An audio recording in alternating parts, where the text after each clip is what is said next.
From its hook beside the chimney breast, he lifted the candle lantern, a sturdy box of tin and horn with a hinged door that swung open with a quiet click. A fresh tallow candle stood inside, its wick slightly bent, and he straightened it between finger and thumb with the same careful attention he gave to every small task before a night patrol.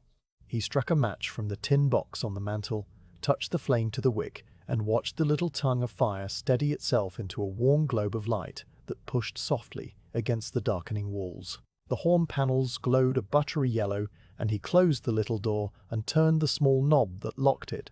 The scent of hot tallow and warm tin, blending with the older smells of wood smoke and dried thyme from the rafters. His coat waited on a peg by the door, a heavy garment of dark wool that fell past his knees, lined with a thicker blanket stuff across the shoulders and back. He took it down and pushed one arm through a sleeve, then the other, settling the weight across his frame with a roll of his shoulders that was half habit and half comfort.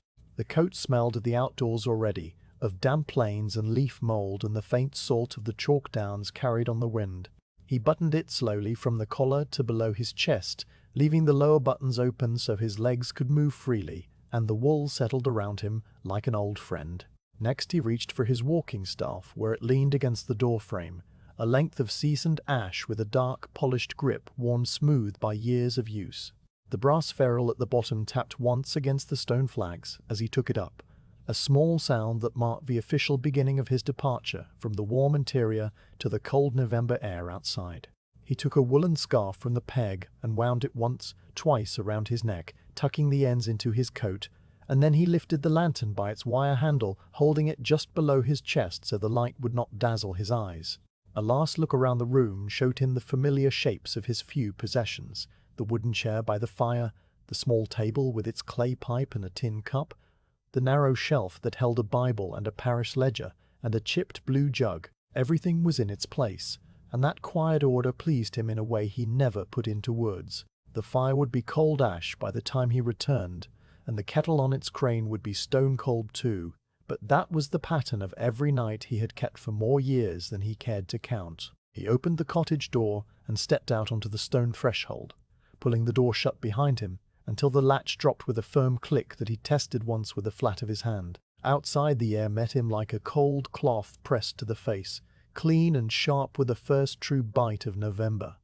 The dusk had not yet finished its work. A low band of murky orange still clung to the western horizon beyond the dark humps of the downs, but overhead the sky was already a deep slate blue in which a few of the brightest stars had begun to shine. The thatched roofs of the hamlet made a row of gentle silhouettes against that fading glow, each ridgeline uneven and soft like the backs of sleeping animals, and the first chimney smoke of the evening was still rising from 2 or 3 of them in thin straight columns that the wind had not yet caught. He stood for a moment on his own doorstep, feeling the change of temperature settle against his cheeks and the backs of his hands, the skin tightening slightly in the cold. The lane outside his cottage was a narrow strip of packed earth and flint, bordered on one side by a low stone wall and on the other by a hedgerow of hawthorn and hazel, now bare of leaves. In the dim light, the flints in the wall gleamed faintly with the last reflection of the sky, their chalky faces catching what little brightness remained. He could hear the sound of the stream at the bottom of the hill, a constant low murmur that never ceased and that had become as much a part of his nights as his own breathing. The constable did not set off at once. He allowed himself a few moments of stillness, feeling the weight of the night ahead settle into his bones. There was no hurry in his work, no need to rush from one locked door to the next. His beat was a slow and repeating circuit of the lanes, paths and yards that made up the hamlet and its immediate outskirts, a careful checking of doors, gates, and shutters that the honest folk of the parish trusted him to perform while they slept. He'd been doing this for so many seasons that his feet knew every stone and rut in the road, and his hands remembered the exact feel of every latch he would test before the sun rose again. With a slow, even breath that turned to a small cloud of mist, he stepped down from the threshold onto the lane and began to walk. The light from his lantern swung gently with his stride, sending a shifting pool of yellow onto the ground before him, illuminating the packed earth and the occasional pale knob of a flint. To his left the hedgerow made a dark tangle of twigs that clicked softly together as the breeze stirred them. To his right the first cottage of his round sat dark and silent, its windows shuttered, its door a low wooden rectangle set into a wall of knapped flint and lime mortar.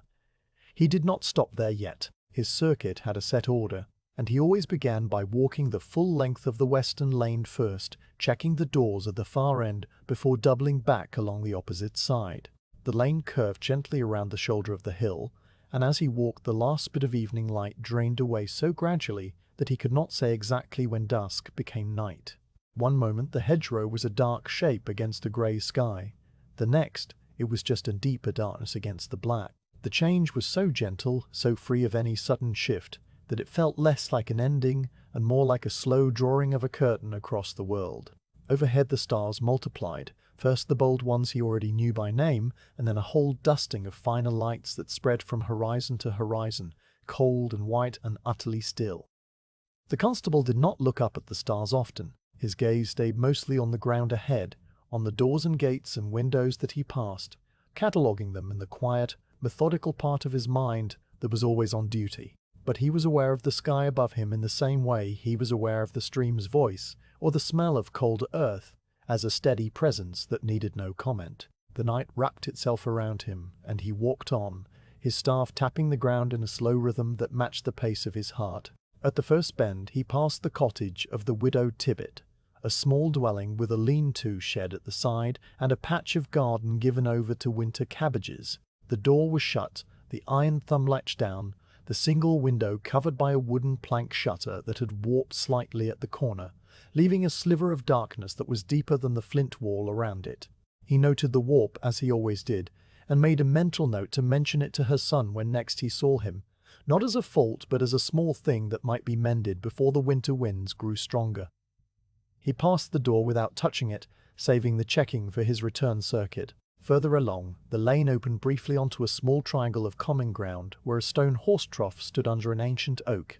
The oak was bare now, its branches a black lacework against the starry sky, and the water in the trough reflected a shard of the lantern light as he went by, a quick glimmer that vanished as soon as it appeared.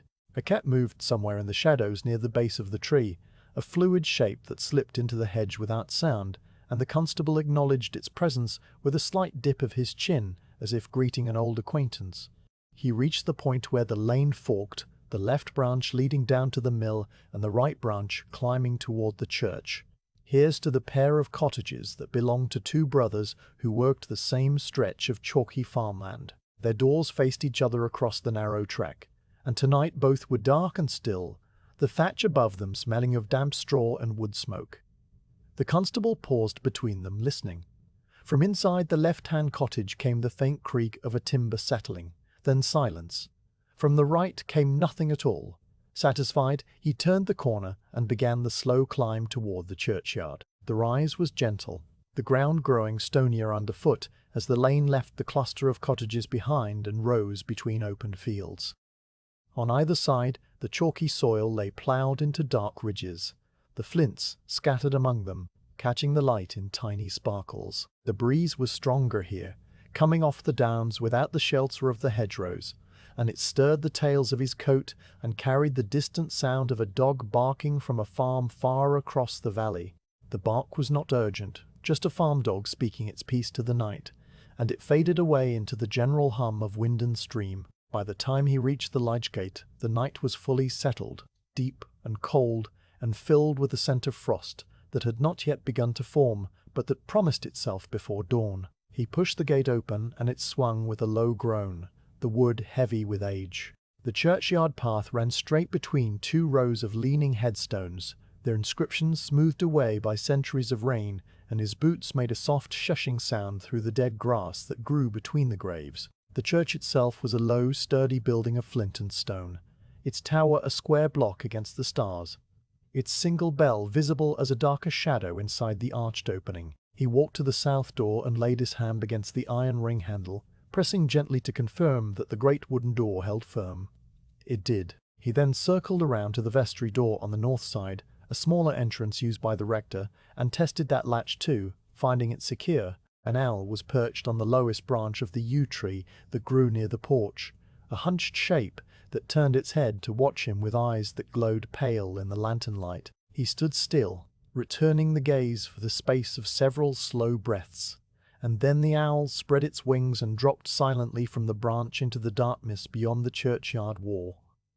That was the whole of his visit. He did not enter the church or linger longer than needed. The cold stone, the quiet graves, the steady presence of the tower against the sky were all part of his round, as familiar as his own doorway, and he left them behind with the same unhurried calm with which he had approached. The next leg of his circuit took him back down the eastern side of the hamlet, where the lane hugged the edge of the stream. The sound of running water grew louder as he descended, the gurgle and splash of the chalk stream, a constant music that had worn itself into the night's fabric. The lane here was narrower, edged with willow pollards, whose bare withies made a pale fringe in the darkness. He passed the mill, a large building of weathered stone with a silent water-wheel, its great doors closed and barred for the night. He tested the bar with a firm push, felt its solid resistance, and moved on. One by one he approached the cottage doors on this side of the hamlet, and now his round of checking began in earnest. Every door he tested with the lightest touch, lifting the thumb latch just enough to feel the bolt catch inside, pressing a palm against the planks to confirm they were tight. Each latch was different. Some were cold iron with a sharp click, others were worn smooth by generations of hands. One was a simple wooden turn button that wobbled slightly but held fast. He did not hurry from one to the next, but moved as if each door was the only door in the world, giving it his full attention before stepping to the following one. The night deepened around him, the stars wheeling imperceptibly overhead, the frost beginning to trace the first faint patterns on the grass at the edge of the lane. His lantern still burned steadily, the tallow candle now an hour old, the light a constant companion that threw his long shadow onto the flint walls and the packed earth. The hamlet slept on, and the constable walked his beat, one step after another, one door after another, his mind as quiet as the sky above the downs.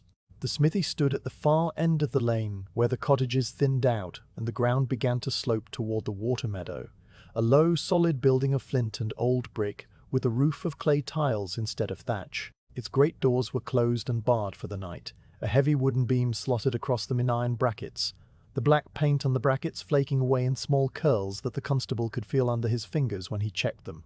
The forge had been cold since late afternoon, the coals raked out and damped down, and the smell that hung around the building was a mixture of cold ash, rusted iron, and the faint ghost of coal smoke that never quite left the walls. He approached the smithy slowly, his lantern held to one side so that its light fell across the full width of the double doors.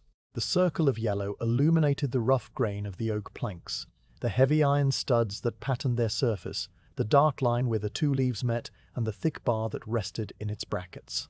He placed his hand against the bar, pushing first at one end and then at the other to confirm it was seated firmly, the iron cold against his palm even through the wool of his gloves.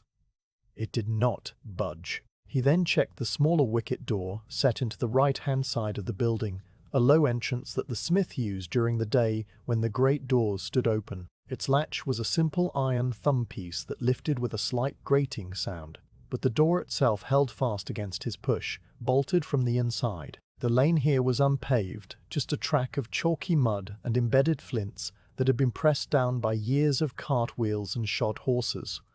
And in the quiet, the constable could hear the faint creak of his own boot leather as he shifted his weight from one foot to the other. There was no wind in this sheltered spot between the smithy wall and the high hawthorn hedge that ran along the opposite side, and the stillness had a thick, muffled quality that seemed to hold the lantern light close to the ground. He stood for a moment longer, listening to the deep silence that filled the space around the cold forge, a silence that was different from the ordinary quiet of the sleeping cottages. It was a working place at rest, a place that by day rang with the clang of hammer on anvil and the hiss of hot iron in the quenching trough, and in its nighttime stillness there was something almost expectant, as if the building itself remembered the noise and was waiting for it to begin again.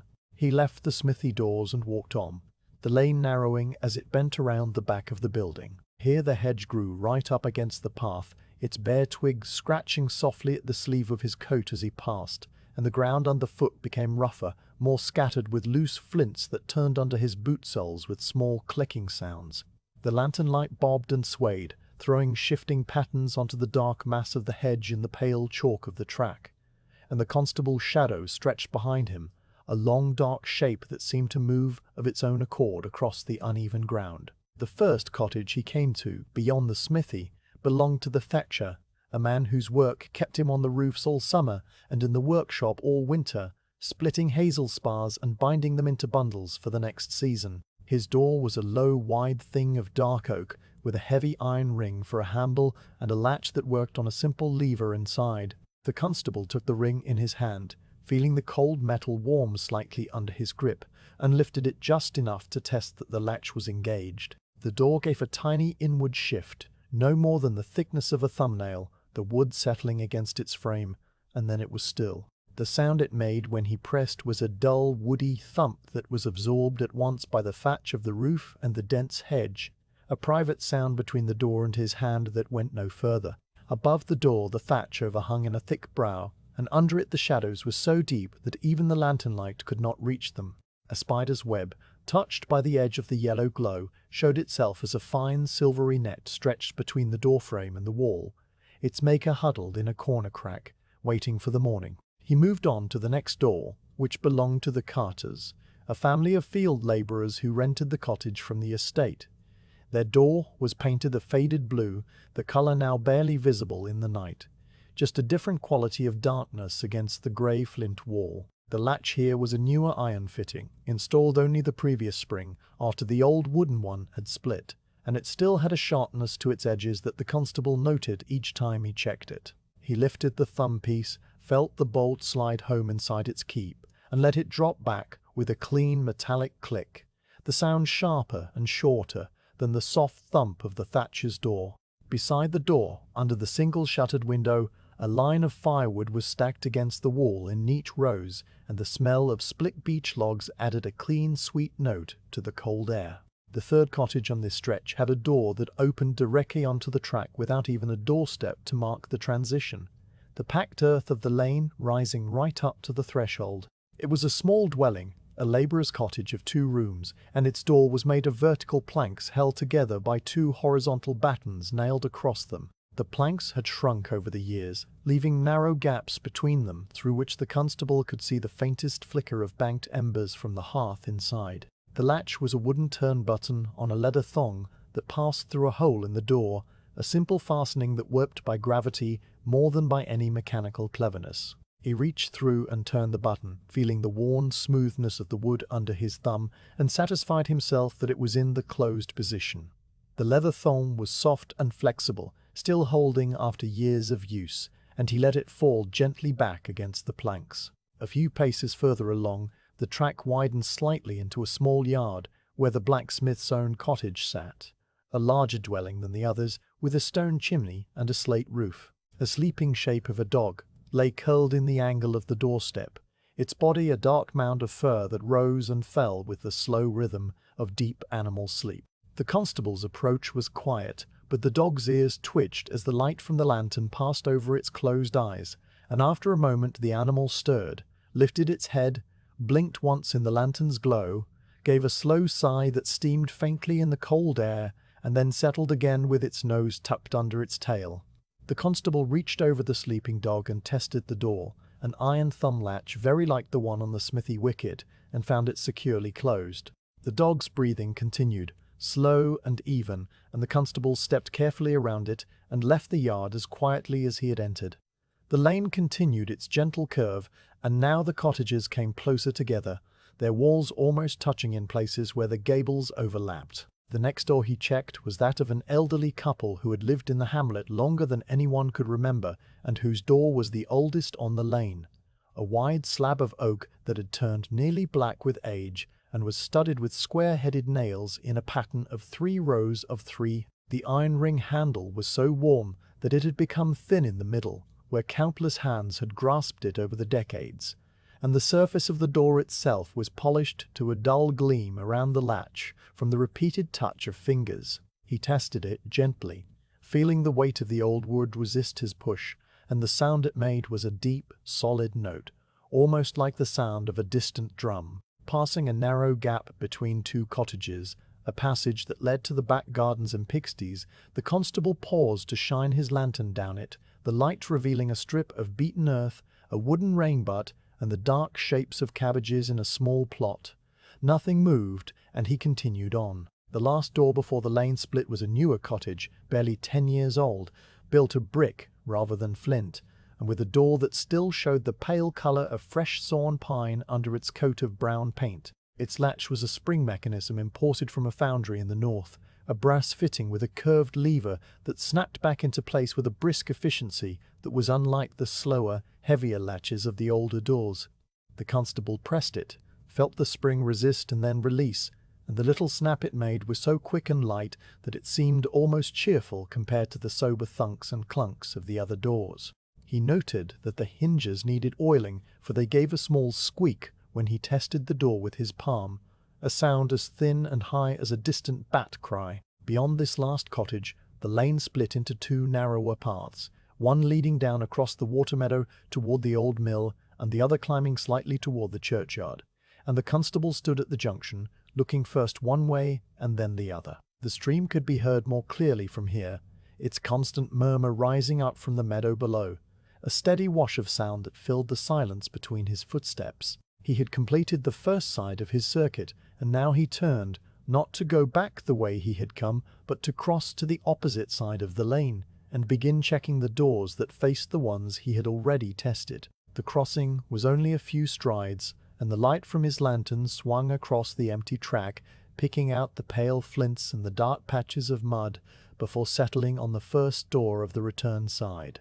This was a cottage whose door opened directly under a low thatched porch, a tiny overhang supported by two rough wooden posts that had been set into the ground without any stone foundation. The porch was so low that the constable had to stoop slightly as he stepped under it, the thatching brushing against the top of his hat with a soft whisper of dried straw.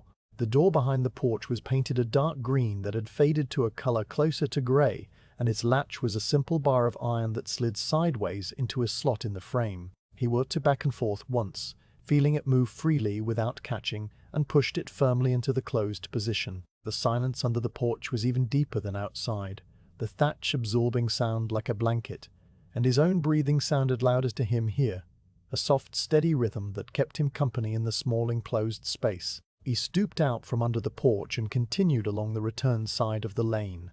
The doors here were more varied in their fastenings, for the cottages on this side had been built at different times and by different hands. One had a latch made from the hame of an old horse collar, the curved iron shaped into a handle and mounted on a pivot that squeaked when it moved. Another had a wooden sliding bolt on the inside that could only be checked by lifting the door slightly against its hinges, feeling the bolt grate against its keep. The constable knew each fastening as well as he knew the lines on his own palm, and his hands moved through the checking without hurry, without thought, a slow dance of touch and pressure and gentle movement that had become as automatic as the rise and fall of his own chest. He passed a cottage where the door stood slightly ajar, the gap no wider than 2 fingers, and he paused. This was not an unusual thing. The old man who lived there often slept with the door open a crack for the cat to come and go.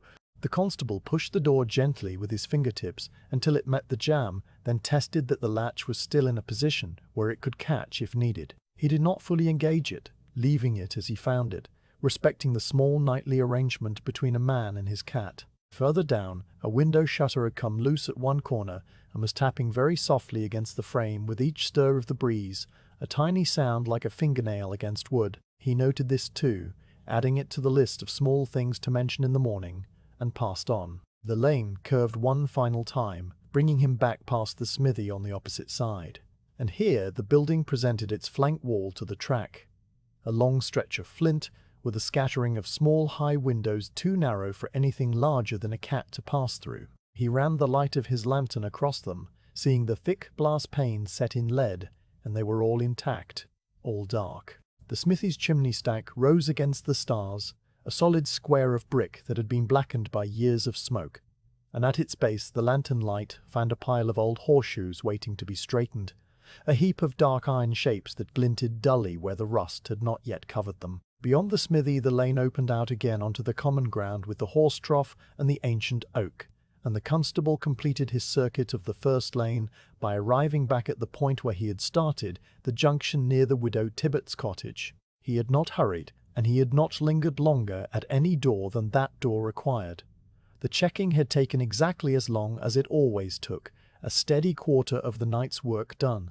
The rest still spread out before him in quiet lanes and dark yards. He stood for a moment by the horse trough, resting the butt of his staff on the ground and letting the lantern hang at his side, its light pooling around his feet like spilled honey. The cold had settled more deeply into the air, and a thin mist was beginning to rise from the stream below, a pale suggestion of vapor that would thicken into a proper fog before dawn.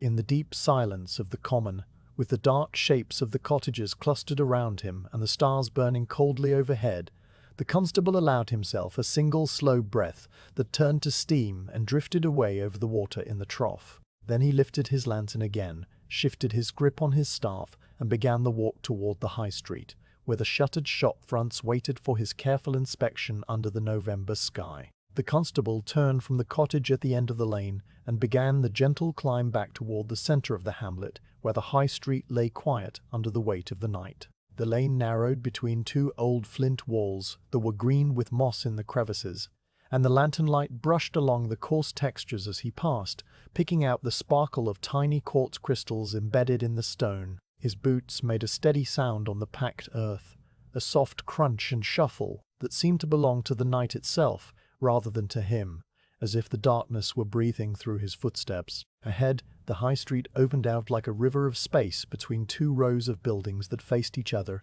across a broad strip of cobbles. By daylight, the street was the heart of the hamlet, the place where carts rattled through and neighbors paused to talk, and the sound of the blacksmith's hammer rang out from the forge.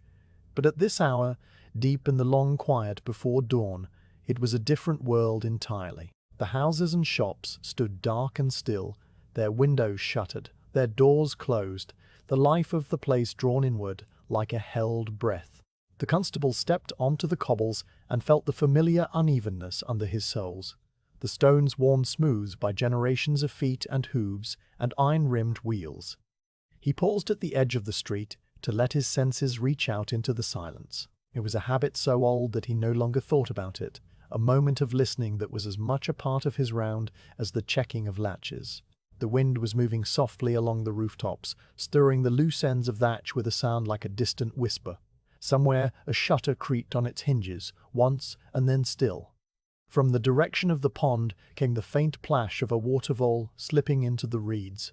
Nothing else stirred. The night was holding the hamlet in a deep and untroubled sleep, and the constable, satisfied, began to walk the length of the high street from its eastern end to the west. The first building he came to was the chandler's shop, a narrow frontage of timber and plaster with a steeply pitched roof that overhung the street. The shop window was covered by a heavy wooden shutter that ran on a groove at top and bottom, and he could see the dark line where the boards met the sill, a join so tight that no light could pass through. He set his lantern on the ground and crouched to examine the hasp that held the shutter fast.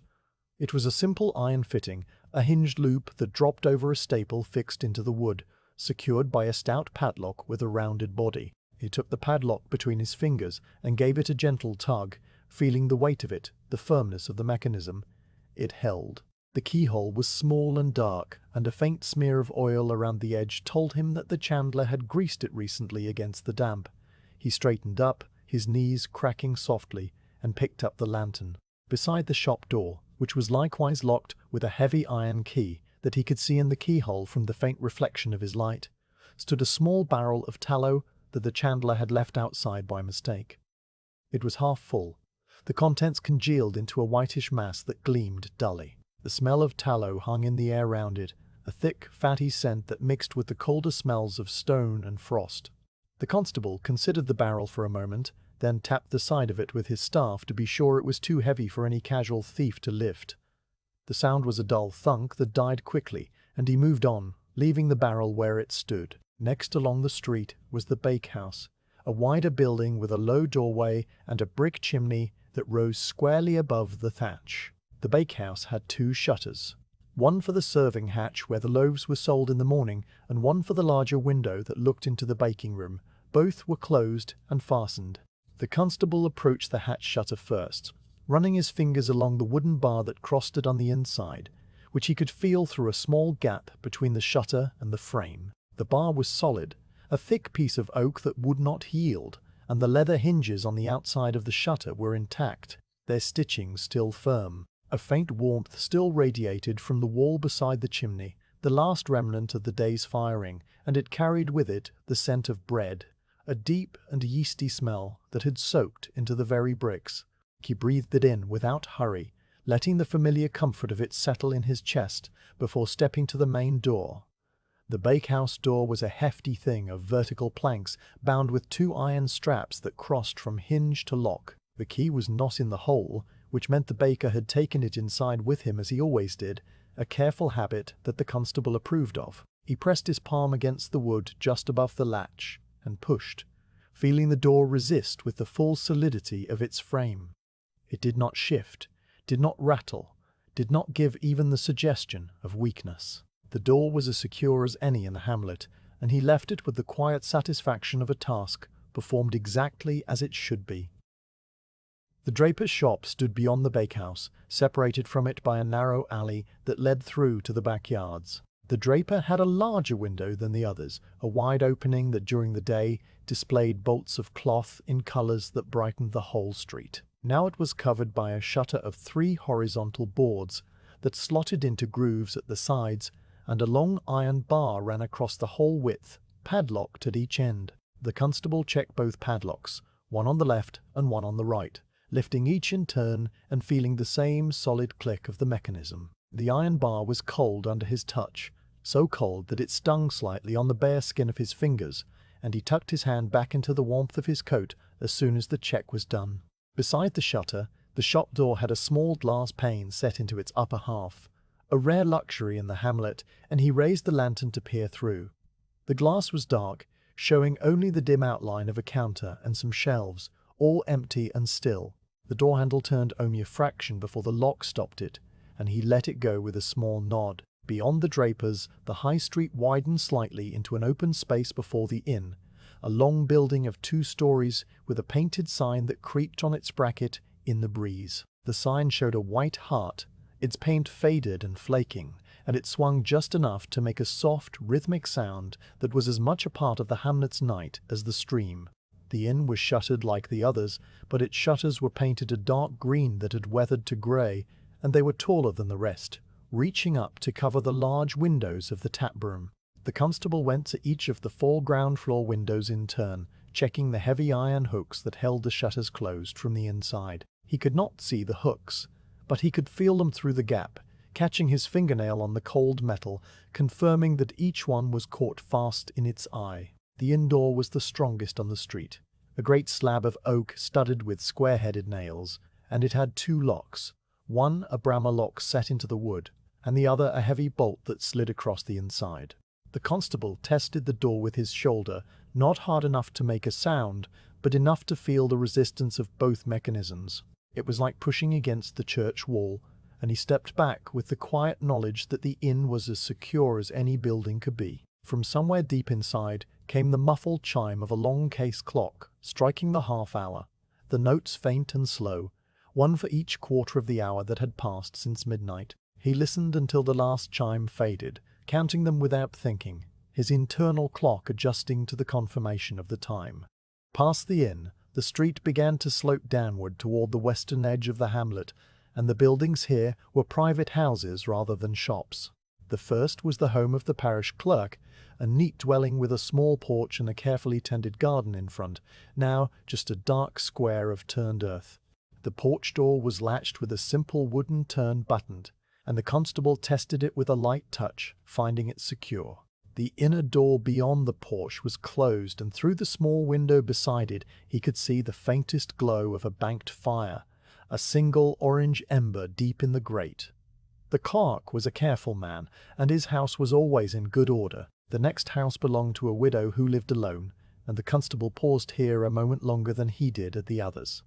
Her door had a thumb latch of a different pattern, an older one with a curled end that had a tendency to stick if not lifted fully. He worked it once, lifting the latch all the way and letting it drop back into place, hearing the bolt slide home with a clean sound. The window beside the door was shuttered on the inside, and a thin line of candlelight showed at the bottom edge, which meant she had left a light burning low. That was her custom, and he had long since stopped wondering at it. A light in a window was a comfort to some, and he had no cause to question it. Further along, the street passed the workshop of a wheelwright that had been closed for the season. The workshop doors were a pair of wide wooden leaves that met in the middle, held together by a long bar that dropped into iron brackets on either side. The constable checked the bar by gripping it with both hands and giving it a shake, not to test its strength, which he knew was more than adequate, but to feel the solid weight of it under his fingers. The bar was rough with rust, and tiny flakes of it came away on his gloves, a fine orange dust that he brushed off against his coat. The doors did not move, and the sliver of darkness between them was as narrow as a thread. Beyond the wheelwrights the street narrowed again, the houses giving way to a low stone wall that separated the road from an open paddock. Here the wind was stronger, sweeping down from the downs with nothing to break its path, and it pressed his coat against his legs and made the lantern flame dip and flicker behind its horn panels. He shielded the lantern with his body for a moment, turning his back to the wind, and felt the cold air find every gap in his clothing, the chill settling around his collar and cuffs. The paddock on his left was a stretch of rough grass dotted with the dark shapes of sleeping sheep, their breath steaming in the cold, their bodies pressed together for warmth. They did not stir as he passed, and their quiet presence was another form of stillness that added itself to the night. At the far end of the high street, where the cobbles gave way to the cart track that led out toward the downs, stood the last building on his beat for this part of the round. It was a small toll cottage, no longer used for its original purpose but still maintained by the parish as a store for road mending tools. The door was low and wide, and the padlock that secured it was the largest he had checked so far, a heavy iron block with a keyhole big enough to admit his little finger. He lifted it, felt its familiar heft, and let it fall back against the hasp with a soft clank.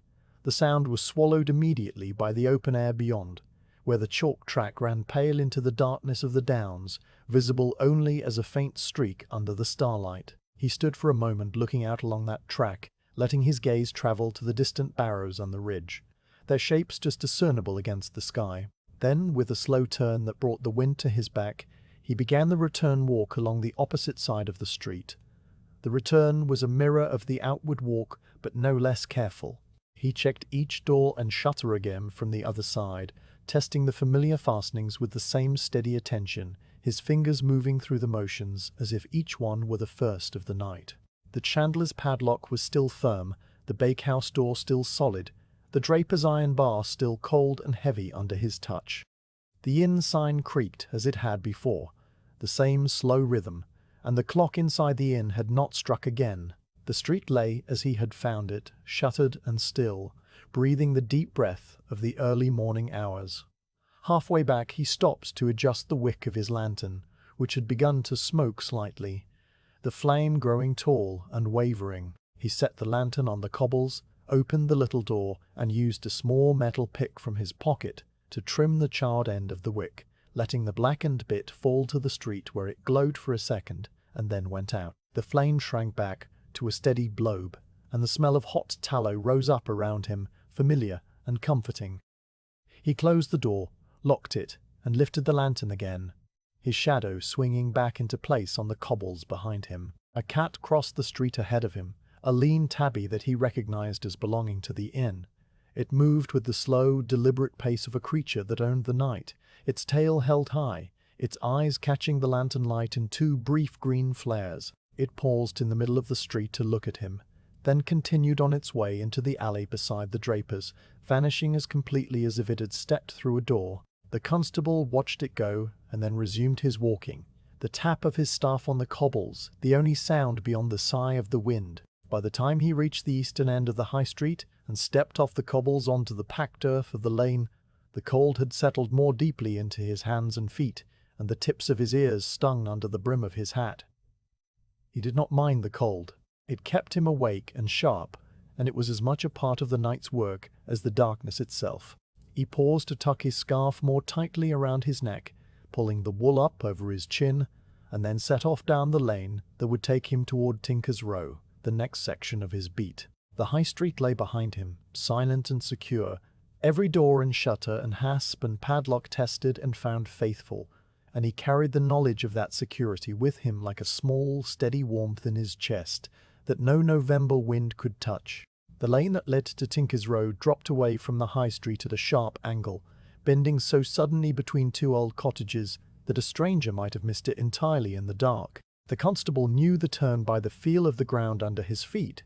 A slight dip where the cobbles ended and the packed chalk began, and he followed it without needing to lift his lantern higher. The walls on either side were so close here that he could have touched both at once by stretching out his arms, and the narrow passage trapped the sound of his footsteps, making them seem louder than they were, a soft and steady beat that echoed briefly between the flints before fading into the thicker silence ahead. After 20 paces the passage opened out, and Tinker's Row revealed itself as a short, crooked lane lined with cottages that were smaller and older than those on the high street, their roofs lower, their walls a patchwork of flint, chalk block, and old brick that had been mended and remended over the years. These were the dwellings of the hamlet's labourers and widows and old men who lived alone, the sort of folk who kept gardens full of cabbages and herbs, and who mended their own thatch with whatever they could find. The lane itself was unpaved, just a strip of earth worn hard by daily use, and in the dark it looked like a dark ribbon unspooling between the pale walls.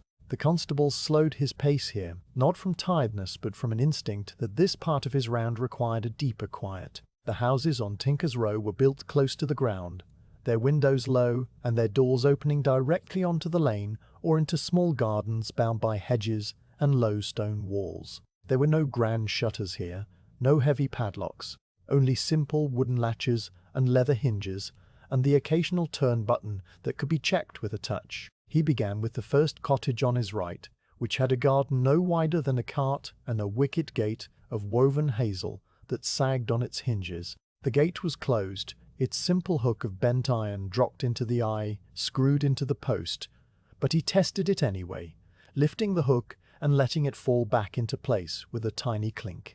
The garden beyond was a dark patch of turned earth and dead stalks, and the cottage door at the far end of the short path was visible as a dim rectangle in the lantern light. He walked up the path, his boots brushing against the leaves of a rosemary bush that released their sharp, clean scent into the cold air, and checked the cottage door with a light press of his palm. The thumb latch was one of the oldest on his beat, a strip of iron bent by hand and fastened with a nail, and it lifted and dropped with a loose rattle that he knew well. The door was firm, the bolt engaged, and he turned away and walked back down the path, pulling the wicket gate shut behind him until the hook caught again. The next cottage had no garden gate at all, only a low stone wall with a gap in it, and the constable stepped through the gap and crossed the tiny yard to check the door. This door was made of planks so old that they had turned silver grey with age, and the gaps between them were wide enough to let out a thin ribbon of warm air that smelled of peat smoke and sleeping bodies. He put his ear close to the wood for a moment and heard the deep, slow breathing of someone asleep inside, a sound as steady and regular as the ticking of a clock. The latch was a simple wooden bar on the inside, which he could feel by lifting the door slightly against its leather hinges, and the bar grated against its keep with a soft woody sound. Satisfied, he stepped back through the gap in the wall and continued along the lane. Tinker's Row was quieter even than the High Street had been, the silence here so deep that it seemed to have its own texture, a soft and woolly thing that wrapped itself around every sound. The constable moved through it slowly, his lantern light falling on one small dwelling after another, each one different in its details, but the same in its stillness. A cat was padding along the top of the garden wall to his left, a lean black shape that moved without sound, its eyes catching the light for just a moment before it dropped down into the shadow on the far side and was gone. He watched it vanish, and then turned his attention to the next wicket door, a low entrance set into a hedge of hawthorn that had grown so thick it was almost a wall. This wicket door gave onto a shared garden where two cottages stood side by side, their roofs so close that the eaves nearly touched.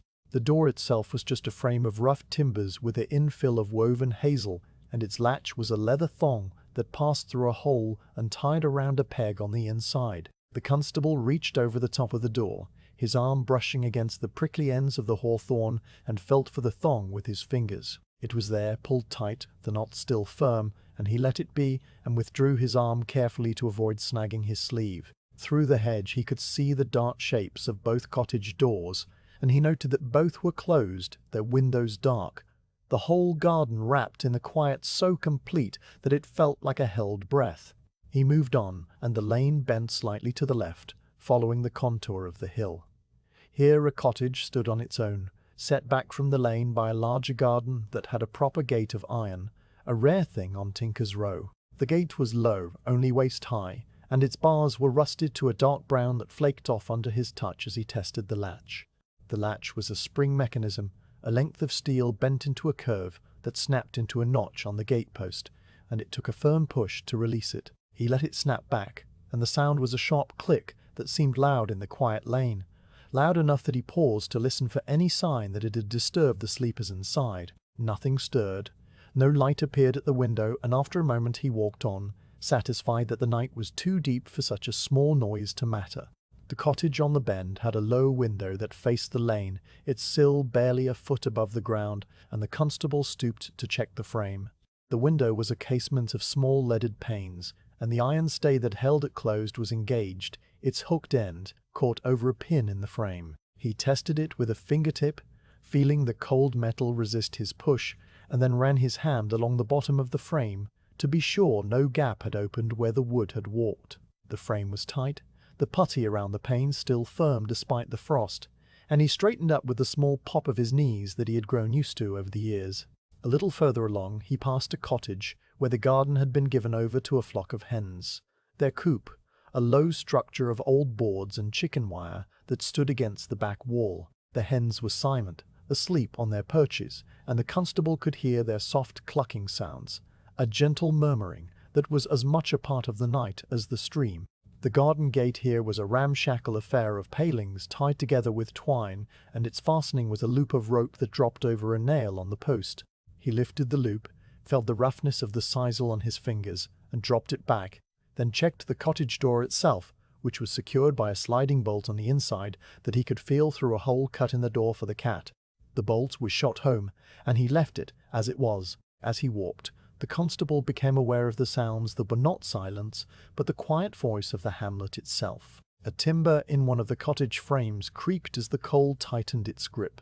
A long, slow groan that started in one end of the building and travelled through the beams, ending in a soft tick like a pebble dropped onto wood. It was a sound he had heard 1,000 times, the ordinary settling of an old house, and he paid it no more mind than he would a change in the wind. From somewhere inside the same cottage came the murmur of a child talking in its sleep, a low and wordless sound that rose and fell, and then faded into the deeper rhythm of breathing. He stood still for a moment listening, and when the sound did not come again, he moved on.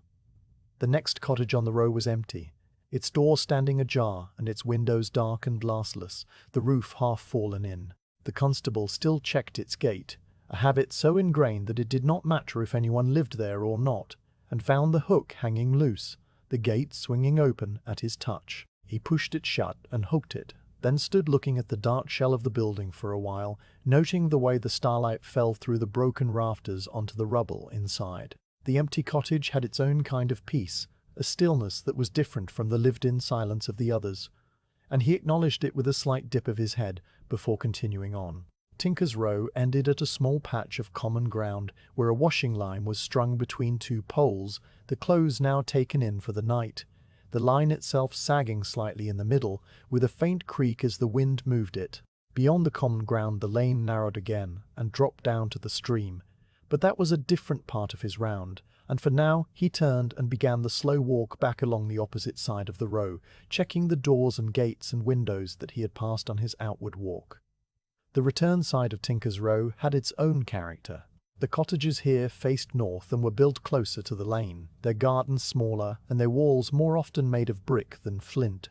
The first door he checked on this side had a latch that was nothing more than a wooden peg dropped into a hole in the frame, and he lifted it by its leather string, felt the peg come free, and then dropped it back into place with a soft thud. The window beside the door had no shutter, only a curtain of coarse linen drawn across the inside, and a faint glow of banked embers showed through the fabric, painting a dim orange rectangle in the dark. A cat, perhaps the same black one he had seen earlier, or perhaps another, was sitting on the wall of the next garden, its tail curled around its paws, watching him with the patient stillness that cats have in the night. He reached out and scratched it briefly behind the ear, and it leaned into his touch for a moment before jumping down into the garden and disappearing through a flap cut into the bottom of the cottage door. The flap swung once and was still, and the constable checked the door above it, finding the latch secure. Further along, he came to a cottage with a garden that was full of the dried stalks of last summer's beans, the canes still standing in rows, their tops tied together with twine to form a long tent-like structure. The garden gate was a 5-barred wooden thing painted a faded green, and its latch was a ring of iron that turned a bar on the inside. He turned the ring, felt the bar lift and drop, and then checked the wicket door at the side of the cottage, which led into a lean-to where the occupants kept their boots and tools. The wicket door was closed, its wooden turn buttoned in the horizontal position that meant it was locked, and he passed on. The muted noises of the hamlet continued to reach him as he walked. From one cottage came the sound of a chair creaking as someone shifted in their sleep, the soft groan of wood under weight. From another came the rattle of a window frame as a gust of wind found a gap in the wall, a brief chatter of glass and wood that stopped as soon as it began. None of these sounds were out of place, and the constable received them without alarm, kept logging them in the quiet part of his mind that was always listening for the one sound that did not belong. So far this night, there was none. At the last cottage on the row, which was set a little apart from the others and had a larger garden with several old fruit trees, he paused to check a low window that he knew had a tendency to work loose in wet weather. The window was a casement like the others, its iron stay hooked over its pin, but the wood around the hinge had swollen and shrunk so many times over the years that the joint was no longer tight. He pressed the frame with both hands, feeling it shift by a fraction, and made a note to mention it to the occupant when he saw him in the morning. It was not a danger, not a flaw that any thief could exploit, but it was a small thing that would benefit from a carpenter's attention before the winter frosts made it worse. The garden gate of this last cottage was a wrought iron piece, older than most of the others, with a curly top and a latch that was a fine example of the blacksmith's art. The constable always took a moment at this gate, not because it needed more checking than the rest, but because the workmanship pleased him. The latch was a lever that lifted a bar on the inside, and the action was smooth and silent, the iron well-oiled and moving without any trace of rust. He worked it once, feeling the precise fit of the parts, and let it close with a gentle click that was almost musical. Then he turned away from the gate and stood for a moment at the edge of the lane, looking back along the row he had just walked. Tinker's Row lay dark and still under the stars, a crooked line of roofs and walls and sleeping gardens that held the quiet close like a blanket. No light showed at any window, no voice called out, no door swung open. The row was as secure as it ever was, every gate checked and every latch tested, and the constable felt the deep satisfaction of a duty done slowly and without flaw. He shifted the lantern to his other hand, the wire handle warm from his grip, and began the walk back up the sharp bend toward the high street, his staff tapping the ground in the same steady rhythm, his breath steaming in the cold air, his mind already turning to the next part of his round, the churchyard path and the ancient tombs that waited under the moving cloud. The constable left the last of the cottages on Tinker's Row behind him and began the short climb toward the churchyard, following a narrow footpath that cut diagonally across the lower slope of the hill. The path was little more than a groove worn into the chalky soil by the feet of parishioners over many generations, and it was bordered on both sides by rough grass that had been cropped short by sheep. His lantern swung gently with each step, the light spilling over the pale ground and catching the tiny black shadows of flint chips embedded in the track. Above him, the sky had changed since he had last looked up from the high street. A thin layer of cloud had moved in from the west, not a thick blanket, but a high and wispy veil that softened the edges of the stars and turned the moonless night into a deeper, more uniform darkness. He reached the light gate at the bottom of the churchyard and paused with his hand on the top rail. The gate was a sturdy structure of dark oak, roofed with small clay tiles that were covered in a fine green lichen, and it stood open as it always did, its bottom edge having scraped a permanent arc into the earth. He stepped through the gateway and felt the ground change under his boots at once, the hard-packed path giving way to the softer give of the churchyard grass. The change was subtle but familiar, a slight sinking sensation that told him he had crossed from the ordinary lanes of the hamlet into a place that was set apart. The path through the churchyard was a broad strip of close-cropped turf that ran straight from the latch gate to the south porch, a distance of perhaps 60 paces, and on either side of it the ground rose into low grassy mounds and upright headstones of grey limestone. Many of the stones were so old that their inscriptions had been worn smooth by centuries of rain and wind, their faces now blank slates that gleamed dully in the lantern light like slabs of polished bone. Others leaned at odd angles, the foundations having shifted over the years, and the shadows they cast were long and distorted, stretching away into the darkness between the graves. The constable began to walk the path slowly, his boots making a soft shushing sound through the grass, and the lantern light swept from side to side as he moved, illuminating first one leaning stone and then another. The moss that grew on the older tombs was thick and cushiony underfoot where it had spread onto the edges of the path, and he could feel its springy texture even through the soles of his boots, a slight bounce that was unlike the firmness of the lane or the hardness of the cobbles. He looked down at it as he walked, watching the way the tiny fronds of the moss caught the light, that green so deep it was almost black, their surfaces glistening with the first suggestion of frost. The air in the churchyard had a different smell from the rest of the hamlet, a mixture of cold stone, damp earth, and the faint sweet scent of decaying leaves from the yew trees that stood at the corners of the enclosure. It was a still smell, an old smell, and it settled in the back of the constable's throat like a taste of cold iron. Overhead the cloud continued its slow drift, and as he walked he could see the shapes of the vapour moving against the darker void of the sky, their edges lit very faintly by the hidden stars behind them. The church tower rose above the roof line of the nave, a square and solid mass of flint and stone that seemed to absorb the lantern light rather than reflect it, its walls so dark that they appeared almost black against the softer grey of the clouds. The battlements at the top made a series of regular notches against the sky, and he could just make out the darker shape of the bell in its arched opening, silent and still. He stopped for a moment in the middle of the path to look up at the tower, letting his gaze trace the vertical lines of the cornerstones from the ground to the parapet, and as he watched a single rift opened in the cloud and a star shone through, bright and sudden, before the vapour closed over it again and the light was gone. The churchyard had its own deep quiet, the kind of quiet that was different from the sleeping silence of the cottages, because it held no breathing, no creak of timber, no banked embers settling in a grate. It was the quiet of stone and earth and the slow processes of time, and the constable felt it wrap around him as he resumed his slow walk toward the porch. His lantern light fell on a stone angel that stood on a plinth near the path, its wings folded, its face worn to a blank oval that looked neither sad nor happy, but simply patient, as if it had been waiting for something for so long that waiting had become its only purpose. He passed it without stopping, but his eyes lingered on it for a moment, and the light slid over its surface like water over a smooth pebble. The south porch came into view at the end of the path, a low stone structure with a steeply pitched roof and a wooden bench built into the wall on either side. The great door of the church stood inside the porch, its iron hinges visible as dark straps against the pale oak, and the stone floor under the porch roof was scattered with dry leaves that had blown in from the yew trees during the autumn storms. He stepped into the porch, and the sound of his footsteps changed again, the soft shush of grass replaced by the crisp rustle of the leaves under his boots. He set the lantern down on the bench so that its light shone full upon the door, and then he placed both hands against the old wood and pressed. The door was immensely heavy, its planks a full 3 inches thick, and it did not move at all.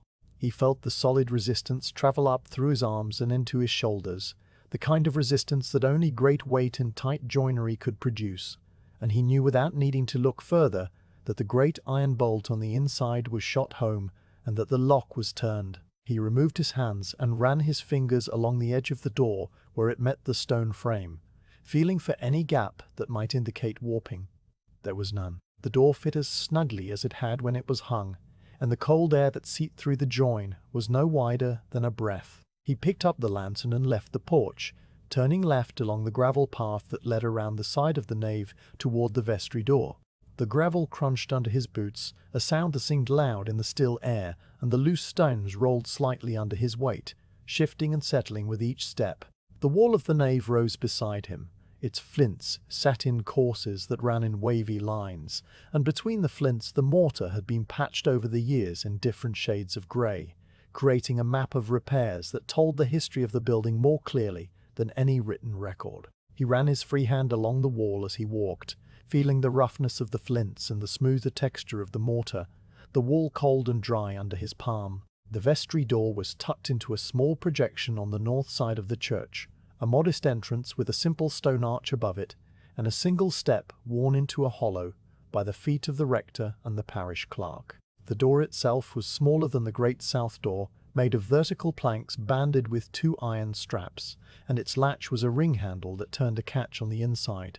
The constable grasped the ring, feeling its familiar shape in his hand, and turned it first one way and then the other.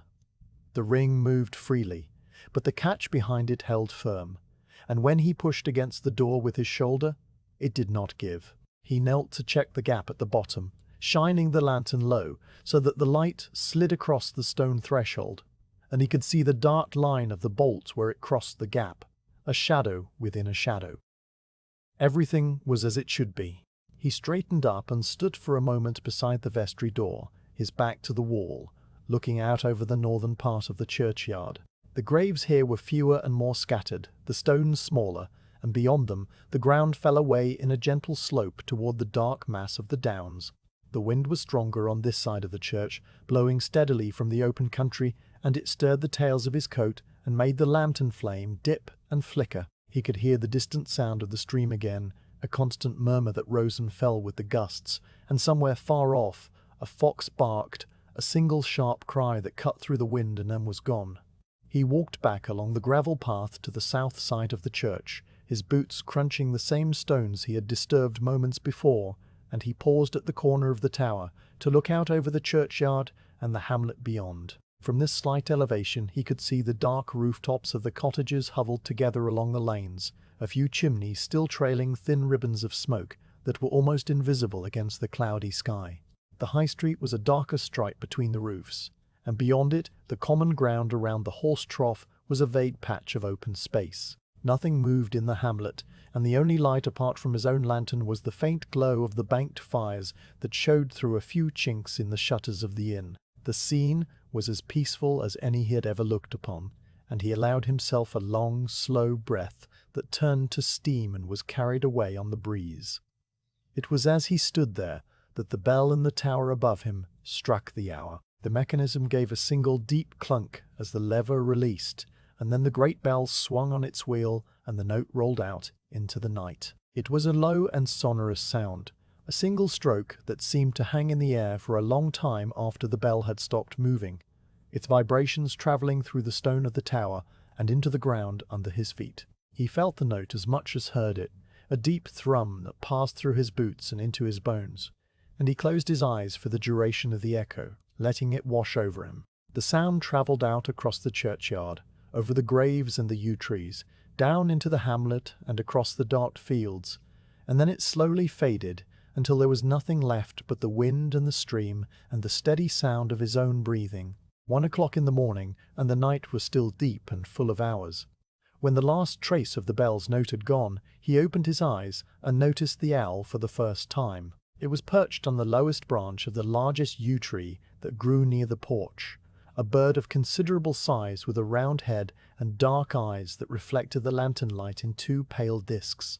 The yew branch was thick and gnarled, its bark a deep reddish brown, and the owl sat so still that it might have been carved from the same wood. Its feathers were a mottled pattern of browns and greys that blended perfectly with the shadows of the tree, and its talons wrapped around the branch with the casual grip of a creature that spent its whole life in such positions. The constable turned his head slowly to look at it, and the owl turned its head in return, a smooth rotation that brought its face directly toward him.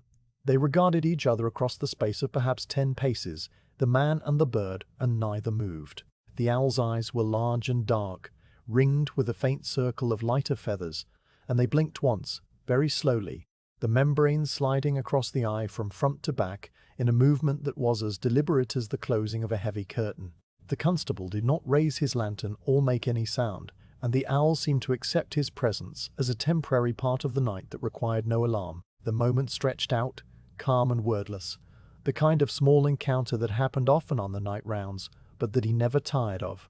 Then the owl shifted its weight, its feathers ruffling briefly, and it looked away across the churchyard, scanning the grass for any movement that might indicate a mouse or a vole. The constable took that as his cue to move on, and he stepped away from the corner of the tower, walking softly so as not to disturb the birds hunting. He took one last turn around the churchyard, following the perimeter path that ran along the inside of the stone boundary wall. The wall was old, its coping stones missing in places, and ivy had grown up over large sections of it in thick, woody stems that rustled as he passed. The headstones near the wall were the oldest in the churchyard, their faces completely blank, their shapes rounded and humped like the backs of sleeping animals. He checked the small wooden gate at the far end of the churchyard, a wicket gate that led out onto the open down, and found its iron hook engaged and its hinges firm. Beyond the gate, the downland stretched away into the darkness, a vast and open space that was invisible under the cloudy sky,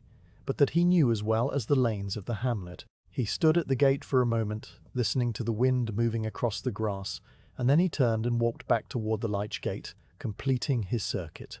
The owl was still on its branch when he passed the yew tree again, and this time it did not turn its head, but remained motionless, its attention fixed on something in the grass below.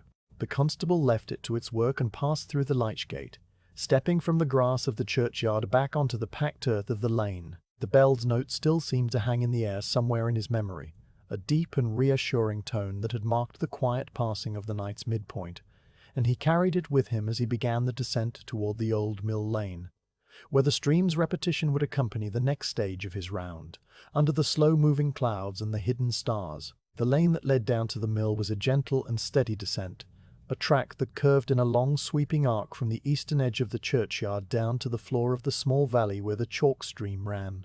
The constable walked it slowly, his lantern held low so that the light would show him the ruts and loose stones that made the going uneven in the dark. The hedgerows on either side had been laid the previous winter, their stems bent and woven into a dense barrier that was now bare of leaves, and through the gaps he could see the dark shapes of the water meadows opening out below him, flat and pale in what little starlight filtered through the thin cloud. The sound of the stream, which had been a distant murmur up by the church, grew steadily louder as he descended. It was not a single note, but a complex layering of many small sounds, the gurgle of water flowing over a stony bed, the splash where it dropped over a low weir, the soft lapping against the banks where the current eddied around the roots of willows. These sounds combined into a constant wash of noise that never stopped and never changed its character, a steady presence that filled the valley from side to side. The constable had known this sound for so many years that it had become a kind of silence to him, a background against which all other sounds were measured, and he walked with it as a companion that required no conversation. At the bottom of the lane, the ground leveled out, and the track became muddier underfoot, the chalk giving way to a darker soil that held the dampness of the stream. His boots made a soft sucking sound as he walked, the mud clinging slightly before releasing with each step, and the lantern light showed the puddled water in the deepest ruts, its surface unbroken except where tiny insects skated across it on legs too fine to see. The air here was colder than it had been up in the hamlet, chilled by the running water, and it carried a smell that was a mixture of wet earth, watercress, and the clean mineral tang of the chalk itself. The constable breathed it in deeply, feeling the cold air sharpen his senses and clear the last traces of warmth from his lungs.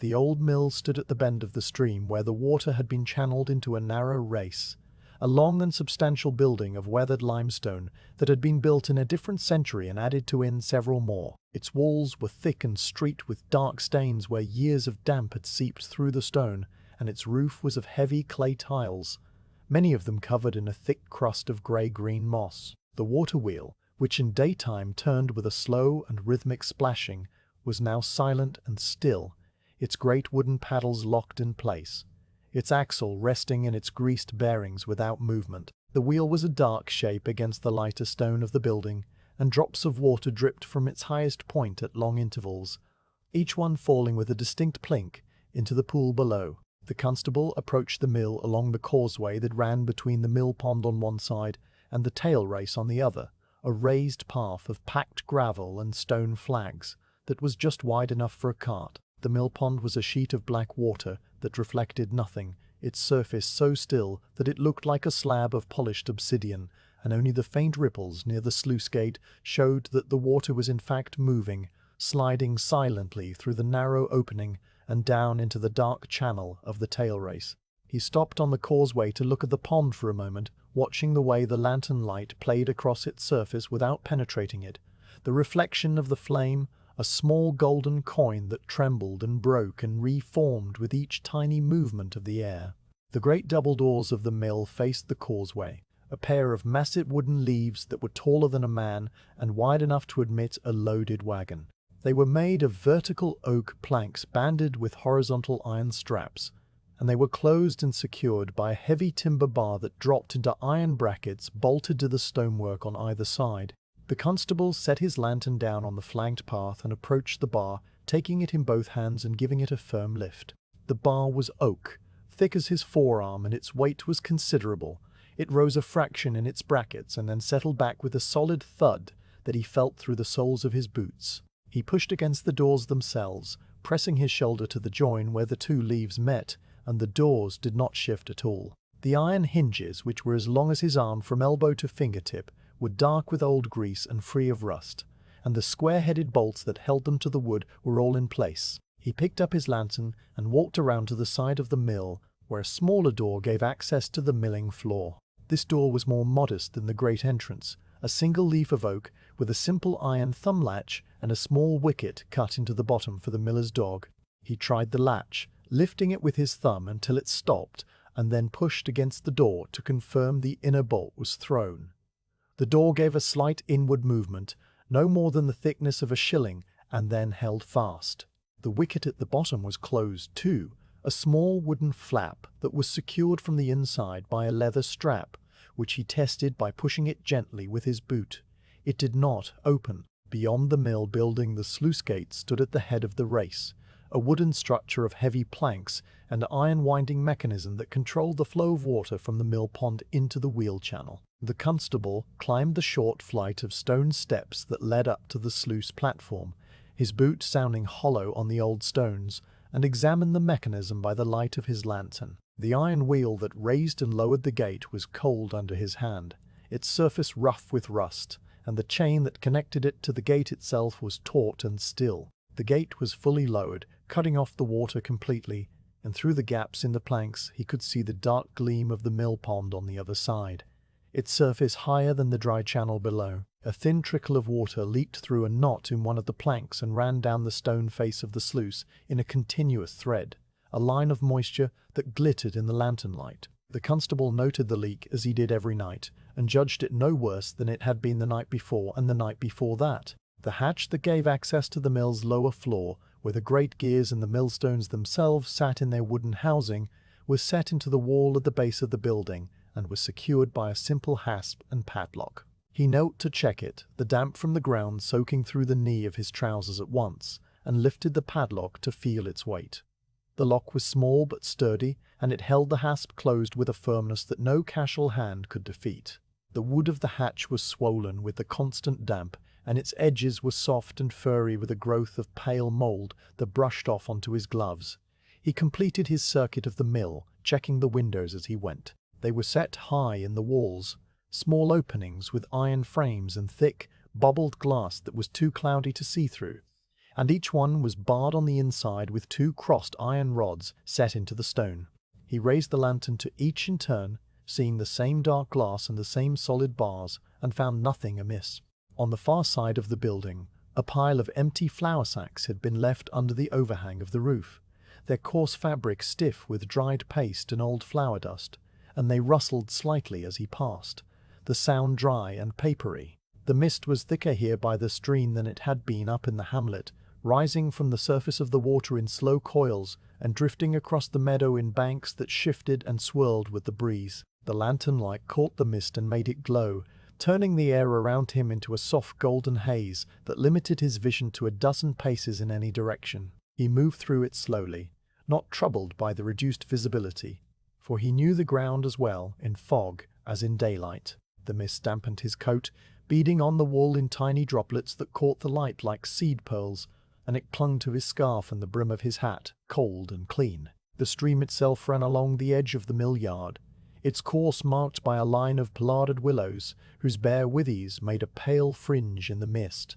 The water was low at this time of year, its voice a steady gurgle rather than the louder rush of winter floods, and the stones of its bed were visible near the banks as pale shapes under the shallow flow. Watercress grew in thick green mats along the margins, its leaves dark and glossy, and the smell of it rose up strong and peppery whenever he drew near. He walked along the bank for a short distance, checking the small footbridge that crossed the stream a little way below the mill, a simple structure of 2 planks with a handrail on one side. The planks were firm under his weight, the handrail steady, and the stream passed underneath it with a gentle music that was different from the sounds of the mill, lighter and quicker, a running and a trickling and a soft splashing, all woven together. He turned away from the mill and began the climb back up the lane, his boots leaving dark prints in the soft ground, and the mist came with him for part of the way, thinning as the ground rose until it was just a faint haze that blurred the stars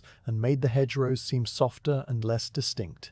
The sound of the stream faded slowly behind him, its many voices merging into a single murmur that grew quieter with each step until it was once again the distant presence it had been at the top of the hill. The incline of the lane was gentle, but it was long, and the constable felt the effort of the climb in the muscles of his legs, a slight warmth that spread through his thighs and calves, and was not at all unpleasant. His breathing remained steady, deepening just enough to match the demand of the slope, and the steam of his breath continued to plume out before him in regular clouds that were smaller and quicker than they had been on the way down. The lantern swung at his side, its light illuminating the rutted ground just ahead of his feet, and now and then a moth would flit through the beam, a pale blur that vanished as quickly as it had appeared. Halfway up the lane there was a small bench that had been set into the hedgerow years ago for the benefit of those who found the climb difficult in the heat of summer. It was a simple thing, a plank of oak laid across 2 stone supports, its surface worn smooth and grey. The constable did not sit down, for sitting on a cold night was an invitation to stiffness, but he did pause beside it, resting the butt of his staff on the ground and allowing his breathing to return to its resting pace. From this point on the hill, he could look back down into the valley and see the mill as a dark block against the paler darkness of the water meadows, its shape blurred by the mist that still lay thick along the stream. No light showed from it, no movement disturbed its stillness, and the only indication of its presence was the faint pale line of the water where it caught what little light the sky still offered. He stood for a while counting the slow breaths that passed in and out of his lungs, and then he lifted his staff and continued the climb. The top of the lane brought him back to the edge of the hamlet, near the widow Tivitt's cottage and the junction where the lanes met. He had completed the longest detour of his round, the descent to the mill and the return, and the night was now well into its second half. The small hours when the cold reached its deepest point and the world seemed to hold its breath before the slow turn toward dawn. The mist had not followed him this far. Up here the air was clear and dry, and the stars were visible again through the thinning cloud, their light sharp and steady. He turned his back on the valley and began to walk the back lanes that would take him past the sleeping farmyards. The next part of his round, his lantern still burning brightly, his pace still even, the night still wrapped around him in all its cold and quiet immensity. The back lanes of the hamlet were a quiet network of narrow tracks and grassy drifts that connected the farmyards and the smaller holdings to the main lanes, without passing through the centre of the village. They ran behind the cottages and the gardens, skirting the edges of the paddocks and the orchards, and they were used mostly by the farmers and their labourers, by carts carrying dung to the fields, and by children taking shortcuts to the stream. At this hour of the night they lay empty and deeply dark, their surfaces soft with a mixture of dried mud and chaff and the occasional scatter of straw that had fallen from a passing wagon. The constable entered this hidden part of his round by a narrow gate at the back of the inn yard, a gate he unlatched and relatched without breaking stride, his lantern light sweeping across the stacks of empty barrels and the dark shape of a sleeping cart horse in its stall. Beyond the gate, the first of the back lanes opened out between a high flint wall on one side and a hawthorn hedge on the other, the hedge so tall and thick that it blocked the wind completely and created a pocket of still air that was noticeably warmer than the open street. The ground underfoot was soft, with years of accumulated leaf mold and straw, and his footsteps made hardly any sound, just a faint pressing noise as the soles of his boots sank slightly into the surface and then lifted again. He walked slowly along the sheltered corridor, the lantern light picking out the details of the wall, the sparkle of flint, the green bloom of moss, the tiny snail shells that had collected in the crevices, and on the other side the dark tangle of the hedge with its occasional bright berry still clinging to a branch, a red jewel in the yellow light. The first farmyard he came to was the one attached to the home farm of the estate, a large yard surrounded on 3 sides by barns and stables, and on the 4th by the back of the farmhouse itself. He entered it through a wide gateway that had no gate, just 2 stone pillars topped with ball finials, and the change underfoot was immediate as the soft lane gave way to the hard-packed cobbles of the yard. The cobbles here were smoother than those in the high street, worn down not by generations of public traffic, but by the daily circling of heavy cart horses and the scraping of iron-shod wheels. They were damp with the night's cold, and the lantern light reflected off them in 1,000 tiny points, as if the ground was strewn with chips of polished jet. He walked across the yard to the first of the barns, a long building of weather-boarded timber with a roof of corrugated iron that had replaced the old thatch after a fire many years before. The great doors of the barn were closed, a pair of sliding wooden leaves that ran on iron wheels along a metal track set into the ground. He took the handle of the right-hand door and gave it a pull. The door rolled an inch or 2 along its track and then stopped against the internal bolt. He pushed it back into place, and the wheels squeaked faintly, a sound that was answered by a soft movement from inside the barn, a rustle of straw and a low, sleepy cluck from a hen roosting somewhere in the rafters. He listened for a moment longer, and when the hen did not stir again, he moved on to the stable block. The stable was a lower building, built of the same grey stone as the church, but with a roof of heavy thatch that overhung the walls in a thick brow. The door was in 2 halves, a lower half that kept the horses in, and an upper half that could be left open in warm weather for ventilation. Tonight both halves were closed, the lower door solid, and the upper door fitted with a small window of thick glass that showed only darkness within. The constable approached quietly, for horses were more easily disturbed than hens, and he stood for a moment at the upper door, his ear close to the wood. From inside came the deep and peaceful sound of large animals breathing, a slow and rhythmic huff of warm air that seemed to pulse through the very timbers of the building. There was the smell too, the rich and earthy smell of horse, a mixture of hay and warm hide and clean dung, a smell that was as much a part of any farmyard as the stones themselves. He tested the lower door with a gentle push. It was bolted from the inside, and the bolt held. The upper door was latched with a simple hook and eye, which he tested by lifting the hook slightly and letting it fall back into place with a tiny click that was too soft to disturb the sleepers within. Beyond the stable was the byre, a long and low building of flint and brick where the cows spent the winter months. The cows were brought in from the fields at night, now that the frost threatened, and their great bodies generated a warmth that radiated through the walls and could be felt on the constable's cold cheeks as he approached. The byre door was a heavy wooden thing on massive iron hinges, and it was closed and barred from the inside with a beam that he could feel through the gap between the door and the frame.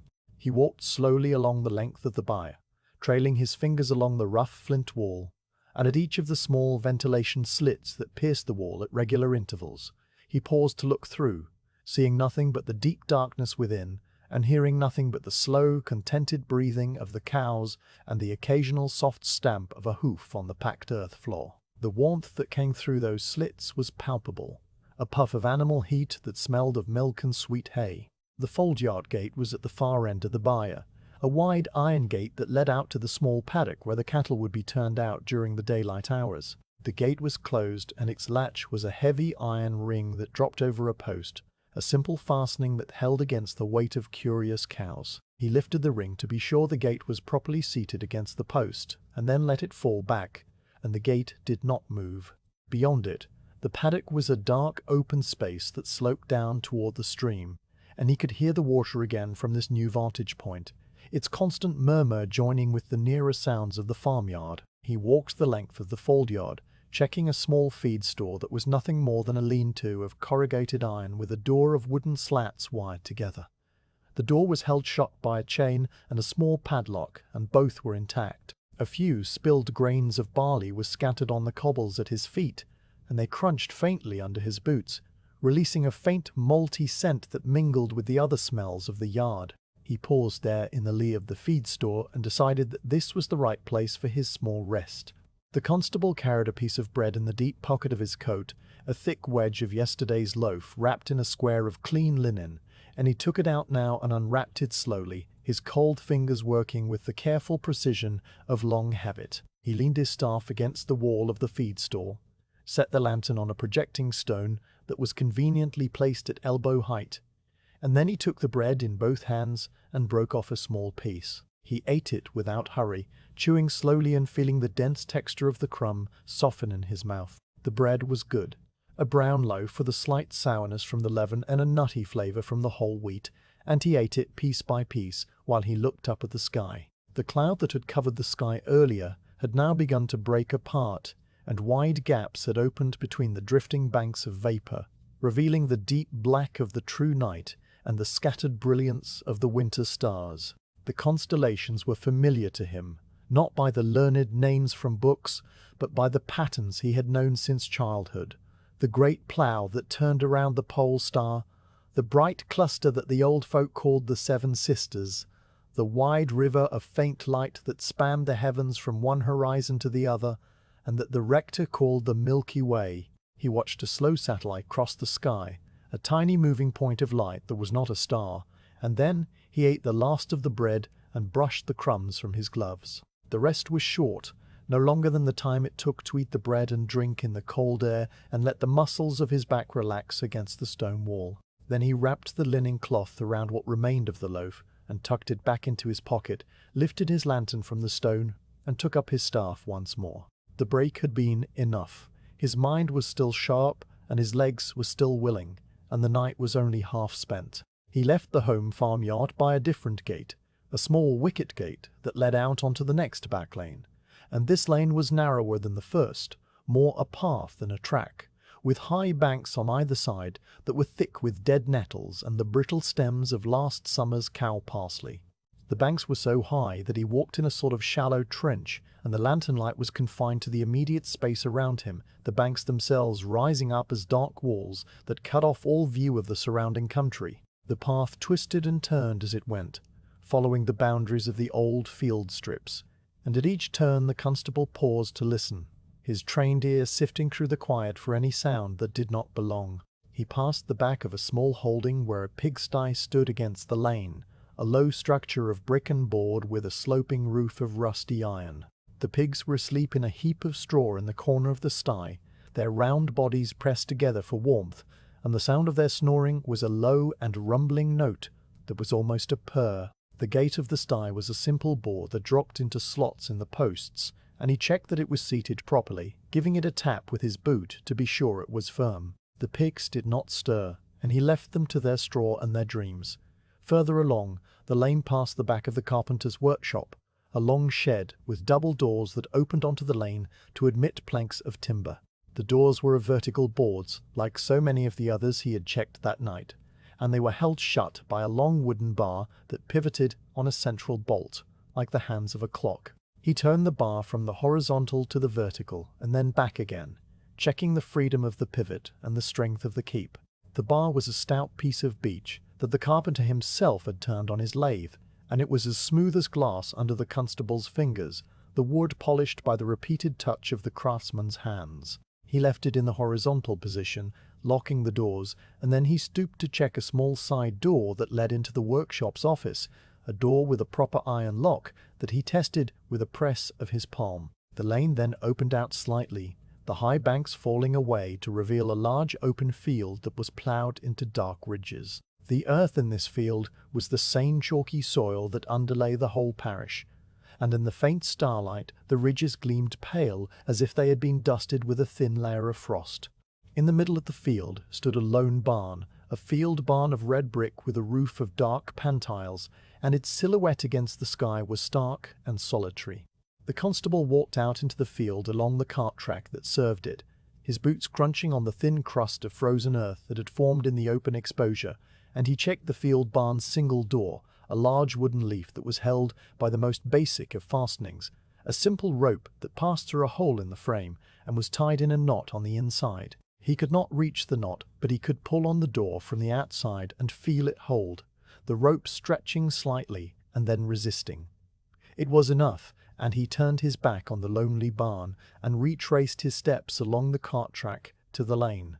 As he walked, the constable became aware of a subtle change in the quality of the silence around him. The deep stillness of the earlier night, the stillness that had held the High Street and Tinker's Row and the churchyard, was still there, but it was now overlaid with a new layer of quiet, the quiet of the countryside rather than the village. Here, away from the clustered cottages, the sounds were fewer, but they were larger: the sigh of the wind over the open field, the distant bark of a farm dog from a holding far across the valley, the sudden shriek of an owl that was answered by another from the direction of the downs. These sounds did not break the silence, but were rather part of it, the voice of the night itself, speaking in its own language. He walked on, past the back of another farmyard, where a stable door was open at the top, and a horse looked out at him, its great dark head silhouetted against the dim interior, its ears pricked forward with gentle curiosity. The horse blew a soft breath through its nostrils as he passed,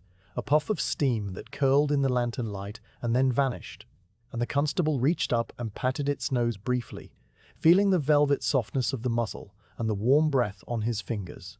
The horse did not flinch or pull away, and after a moment it withdrew its head back into the stable, and the sound of its teeth grinding softly on a mouthful of hay followed the constable as he walked on. The last of the back lanes brought him to a small cluster of barns and sheds that belonged to the DB farm, the land that supported the rector. The largest barn had a door that faced the lane, and it was here that the constable always made his final check before turning back toward the centre of the hamlet. The door was a huge thing, wide enough for a loaded hay wain, built of thick oak planks that were grey with age and banded with iron straps that had been forged in the days of the old king. Its fastener was an iron bar that slid into a socket in the ground, a bar that took both hands to lift, and the constable braced himself and raised it now, feeling the weight of it travel up through his arms and into his shoulders. The bar came free with a scrape of iron on iron, and he slid it back into its socket and pressed it down firmly, hearing the solid clunk that meant it was home. The door was secure, the barn was shut, and the long row of sleeping farmyards was safe for another night. He stood for a moment in the lane, looking back the way he had come. The path stretched away into the darkness, a pale line between the dark hedges and the darker fields, and the only light was the small pool of yellow that surrounded him and his lantern. The night was at its deepest now, the very middle of the small hours when the cold was strongest and the world seemed to have stopped entirely, and in that stillness the constable felt the familiar sense of being the only soul awake in all the wide and sleeping countryside. It was not a lonely feeling, but rather a feeling of quiet responsibility, the knowledge that while the hamlet slept he was there, walking the dark lanes, checking the doors, keeping the small and ancient contract between the watchman and the watched. He turned away from the view and began the walk back down the lane, his boots finding the familiar ground, his lantern light bobbing gently, the night wrapped around him like a dark cloak, and the stars burning cold and clear in the gaps between the clouds that were now beginning to thin in the high and patient air. The constable left the back lanes behind him, where the last of the farmyard walls gave way to open ground, and he followed a narrow chalk track that rose gently between two low banks, tufted with dead grass and the brittle stems of knapweed. The track was little used even by day, a shortcut that the shepherds took when moving flocks between the lower meadows and the high down, and at night it was a pale ribbon that seemed to lead directly into the darkness of the open sky. He walked it steadily, his lantern the only point of light in a landscape that had grown wider and emptier with every step. the hedgerows falling away until there was nothing on either side but the open chalk and the vast expanse of the night. The track levelled out and then split, the two arms of the junction marked by nothing more than a low stone post that had been set there in a previous century to guide travellers toward the market town in one direction and the coastal port in the other. A milestone stood beside the post, a square block of grey limestone with carved lettering that had been rounded and blurred by weather until the words were only just legible, more texture than text. The constable stopped at this junction and set his lantern down on the milestone, letting its light play across the worn surface of the stone and the pale fragments of chalk that littered the ground. This was the furthest point of his round, the place where the hamlet ended and the true downland began, and he always paused here a little longer than he did elsewhere. The crossroads itself was a simple meeting of 4 tracks, each one a pale stripe that vanished into the dark within a few dozen paces. The track to his left led back into the hamlet the way he had come.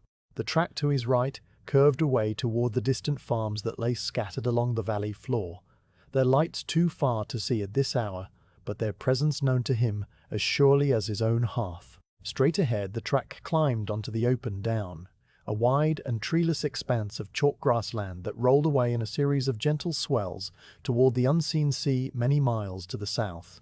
And behind him, though he did not turn to look, the 4th track led back to the church and the clustered roofs of the sleeping village. The signpost that had once stood at the junction had long since rotted away, leaving only a stump of wood in the ground, but someone had tied a rag to the top of the stone post, a faded blue strip of cloth that fluttered faintly in the breeze and served as a marker for those who knew its meaning. The constable stood beside the milestone with his lantern at his feet and looked out across the downs. The view from this slight elevation was one he knew in every season and every weather, but it never looked quite the same twice.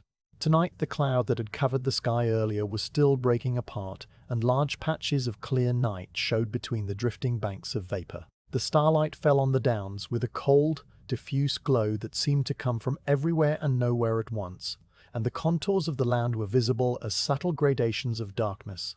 The slopes a deep grey, the hollows a profound black, the ridges a paler silver where the chalk caught what little light there was. It was a landscape of immense quiet, a quiet so deep and so old that it seemed to have been there since the beginning of the world. On the horizon, just visible as a series of low bumps against the slightly lighter sky, were the barrows. These ancient burial mounds had stood on the down since before the Romans came, before the Saxons, before any living memory or written record, and they were as much a part of the landscape as the chalk itself. There were 5 of them in a rough line along the highest ridge, their shapes worn smooth by millennia of wind and rain, their surfaces covered now with a thin turf of rabbit-cropped grass. In daylight they were green and rounded like upside-down bowls. At night they were merely darker shapes against the dark sky, presences rather than objects, a row of silent watchers that had seen more nights than anyone could count. The constable looked at them now with the same quiet regard he gave to everything else on his round, neither fearful nor especially reverent, simply aware of them as part of the geography of his beat. The air up here was different from the air in the hamlet, colder and cleaner, and full of a sharp mineral smell that came from the chalk itself, a dry and almost dusty scent that mixed with the clean tang of the frost that was beginning to form on the short grass. He could feel the frost in the air as a sort of prickling sensation on the skin of his cheeks, a tightening that told him the temperature had dropped another degree or 2 since he had left the sheltered back lanes. The grass underfoot was already stiffening, each blade acquiring a microscopic coating of ice that crunched faintly when he shifted his weight. By morning the whole down would be white with a proper hoarfrost, every blade and every cobweb and every fallen leaf edged with a delicate rim of crystals. But for now, the process was only just beginning, a slow and silent transformation that would take the remaining hours of the night to complete. He walked a few paces along the track that led on to the down, not far, just enough to clear the milestone and the signpost stump, so that he could stand in the full openness of the landscape.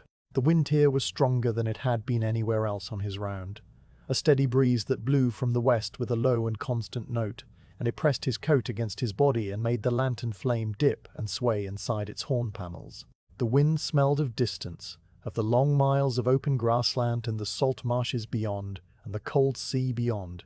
Even that, a smell that was too faint to name, but that spoke of the wider world beyond the hamlet's sheltered lanes. He turned his face into it for a moment, feeling the cold scour his skin and clear the last traces of the farmyard smells from his nostrils. And then he turned back toward the crossroads. It was while he was standing there, his hand resting on the cold stone of the milestone, that he heard the distant sound of the train. The railway had come through the next valley some 15 years before, a single line that connected the market town to the coast, and on still nights the sound of the last freight train carried across the downs in a way that was both strange and familiar. The whistle came first, a long and mournful note that was so faint it might have been imagined, a low hoot that was more a vibration in the air than a proper sound, and it was followed a few seconds later by the distant chuff of the engine, a rhythmic puffing that was barely audible but unmistakable once you knew what to listen for. The constable stood still and listened to it, this one modern sound in his ancient landscape, the sound of steam and iron travelling through the dark many miles away, and he felt a quiet appreciation for the way it connected his small hamlet to the larger world without disturbing its peace. The sound faded as quickly as it had come, swallowed by the immensity of the downs, and the silence that followed was even deeper than before, as if the night had paused to listen too, and then resumed its quiet business. The boundary gate stood a little way along the track that led toward the distant farms, a simple wooden barrier that marked the edge of the parish land, where it met the open grazing of the down. The gate was old, its top rail polished by the touch of countless hands and the rubbing of countless sheep, and it was held shut by a loop of wire that dropped over a nail on the post. The constable walked over to it, his boots making a crisp sound on the hardening grass, and checked the wire loop with a lift of his finger. The wire was cold and slightly rusty, and it held the gate firmly against the pull of the wind. The hinges were of black iron and were still sound, their pins greased with sheep's wool fat that had hardened in the cold. He tested the gate by leaning his weight against it, feeling the wood flex slightly and then hold, and then he straightened up and looked out over the parish boundary into the wider darkness beyond. Beyond the gate the track continued as a faint pale line through the grass, climbing gently toward the barrows on the ridge. The constable did not go any further. His beat ended here at the boundary, and beyond it was the responsibility of the next parish constable, a man he saw twice a year at the quarter sessions and otherwise never encountered. He did not know if that man walked a beat like his own, checking doors and latches in the small hours, or if he stayed by his fire and trusted the farms to look after themselves. It was not his business to know, and he did not speculate. The boundary was the boundary, a line on a map and a wire loop on a post, and he respected its limits as he respected all the other limits of his duty. He turned away from the gate and walked back to the crossroads, his lantern swinging in his hand, and he made a slow circuit of the junction, checking the milestone and the signpost stump and the low stone post as if there were doors to be tested.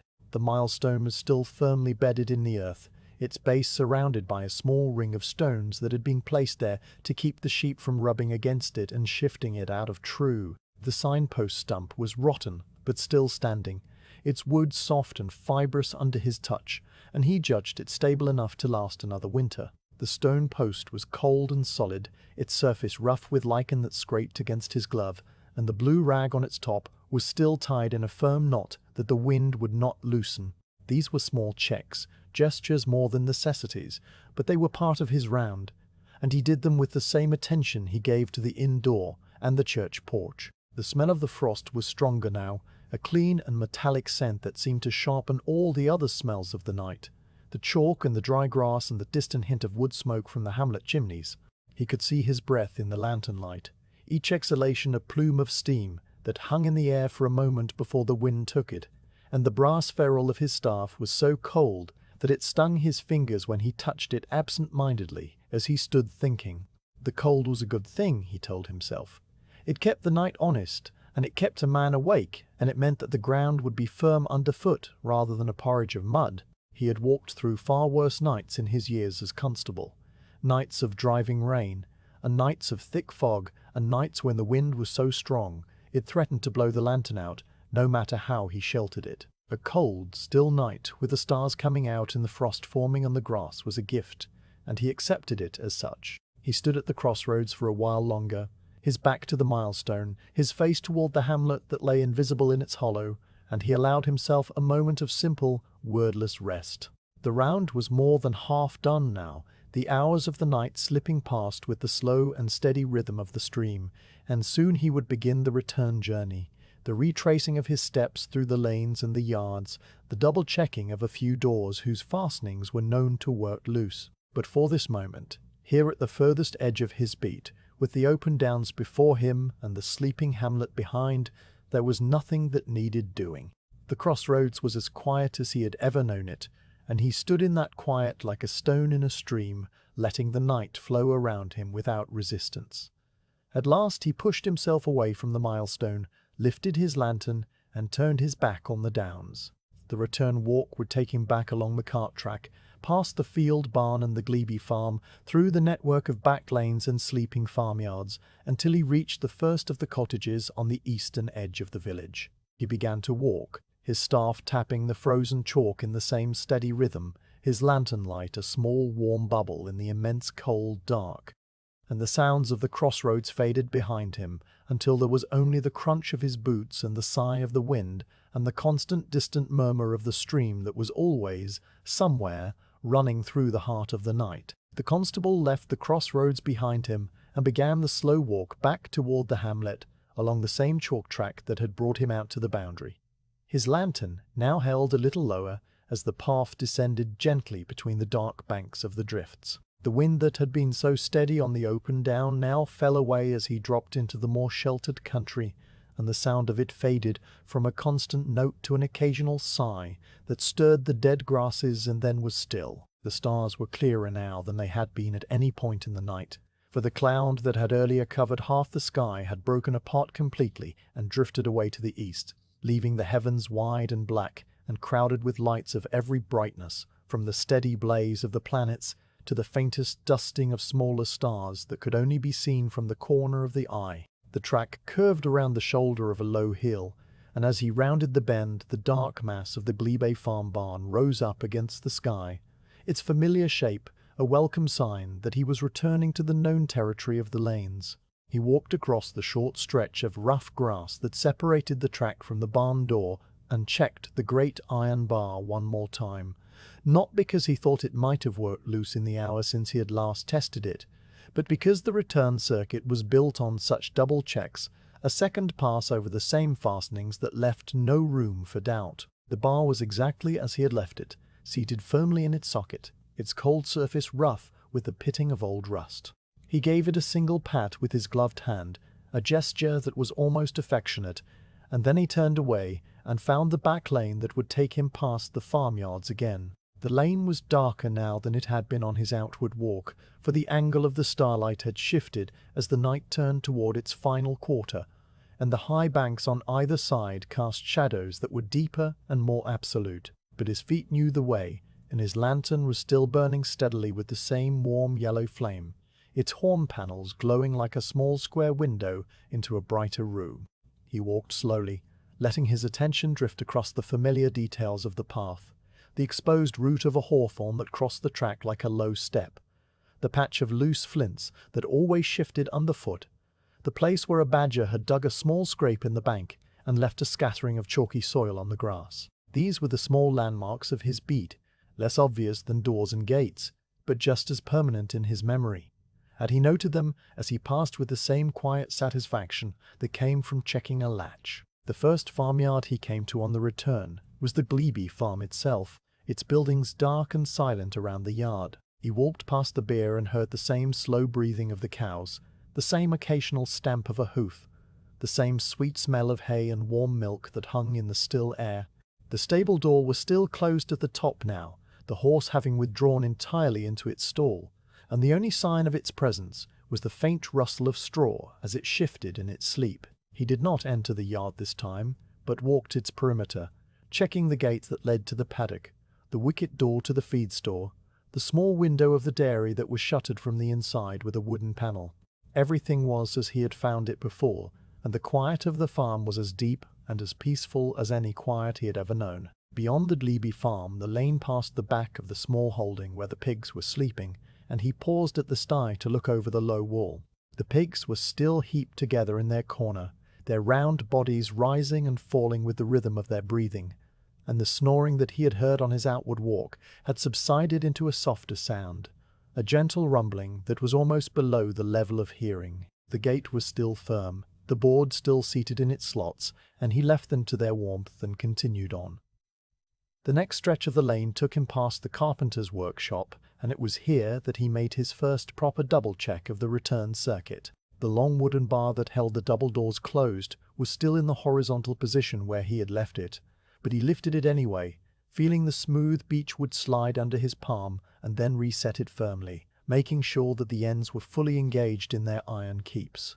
The side door to the office was still locked, the iron mechanism cold and unmoving under his touch, and the small window beside it was still dark and shuttered. The workshop was as secure as any building on his beat, but he had learned long ago that the doors that were most reliable were the very ones that repaid a second look, for it was easy to grow complacent and pass them by with only a glance. He gave the bar one final press, and then moved on. The high-banked lane took him back toward the home farm, and as he walked the wall of the lane opened out and the wide ploughed field appeared on his right, its ridges pale with the frost that was now settling properly across the landscape. The field barn stood in its usual place, a dark rectangle in the middle of the pale expanse, and he walked out to it along the cart track for the second time that night. The rope that held the barn door was still taut, still tied in its knot on the inside, and the door still resisted his pull with the same slight stretching of the fibres. The frost was thicker here in the open field than it had been in the sheltered lane, and his boots left dark prints in the white crust that had formed on the earth. He stood beside the barn for a moment, looking up at the sky that was now almost completely clear, the Milky Way a bright river of light that spanned the heavens from one horizon to the other, and he felt the deep cold of the open field settle around him like a mantle. The home farmyard was as quiet as the Glebe farm had been, its cobbles glinting with frost, its barns and stables dark and still. He walked across the yard to the stable block and stopped there, his ear close to the upper door, listening to the slow breathing of the horses inside. One of them stirred as he stood there, and he heard the soft thump of a hoof on straw and the creak of a stall partition as the animal shifted its weight. Then the breathing resumed, deep and steady, and the constable nodded to himself and turned away. He checked the by-door, the fold-yard gate, the feed-store chain and padlock, and each one was exactly as he had left it, firm and fast and in good order. It was as he was leaving the farmyard by the wicket gate that led into the inn-yard that he heard the first chime of a distant clock. The sound came from the direction of the hamlet centre, and it was the long case clock in the inn parlour striking the hour. The notes were faint but clear, carried on the still air with a resonance that made them seem closer than they were, and he stopped to count them. 1, 2, 3 chimes, each one a slow and sonorous note that seemed to hang in the air for a long moment before fading. 3 o'clock in the morning, and the night had reached its final deep stretch, the hour when the cold was strongest and the darkness was most complete. He listened until the last echo had died away, and then he walked through the wicket gate into the inn-yard and latched it behind him. The inn-yard was empty, the stacks of barrels still in their place, the cart-horse still asleep in its stall, and he crossed it diagonally toward the back of the high street. As he walked, he began to hum a tune under his breath, a soft and tuneless murmur that was barely audible even to himself. It was an old psalm tune that he had learned as a boy sitting in the church gallery, a melody that had been sung in the parish for centuries, and that had soaked so deeply into his memory that it came to him now without thought or intention. He did not sing the words, for he was not a man who sang aloud, but the tune itself was a comfort, a gentle rise and fall of notes that matched the rhythm of his walking and kept him company in the deep silence of the hour. The humming was so soft that it did not carry beyond the pool of lantern light, and it was as much a part of his round as the checking of latches, a small private habit that no one else knew about. He emerged onto the high street near the chandler's shop and began to walk its length for the second time that night, checking the shutters and the doors on the opposite side from his earlier pass.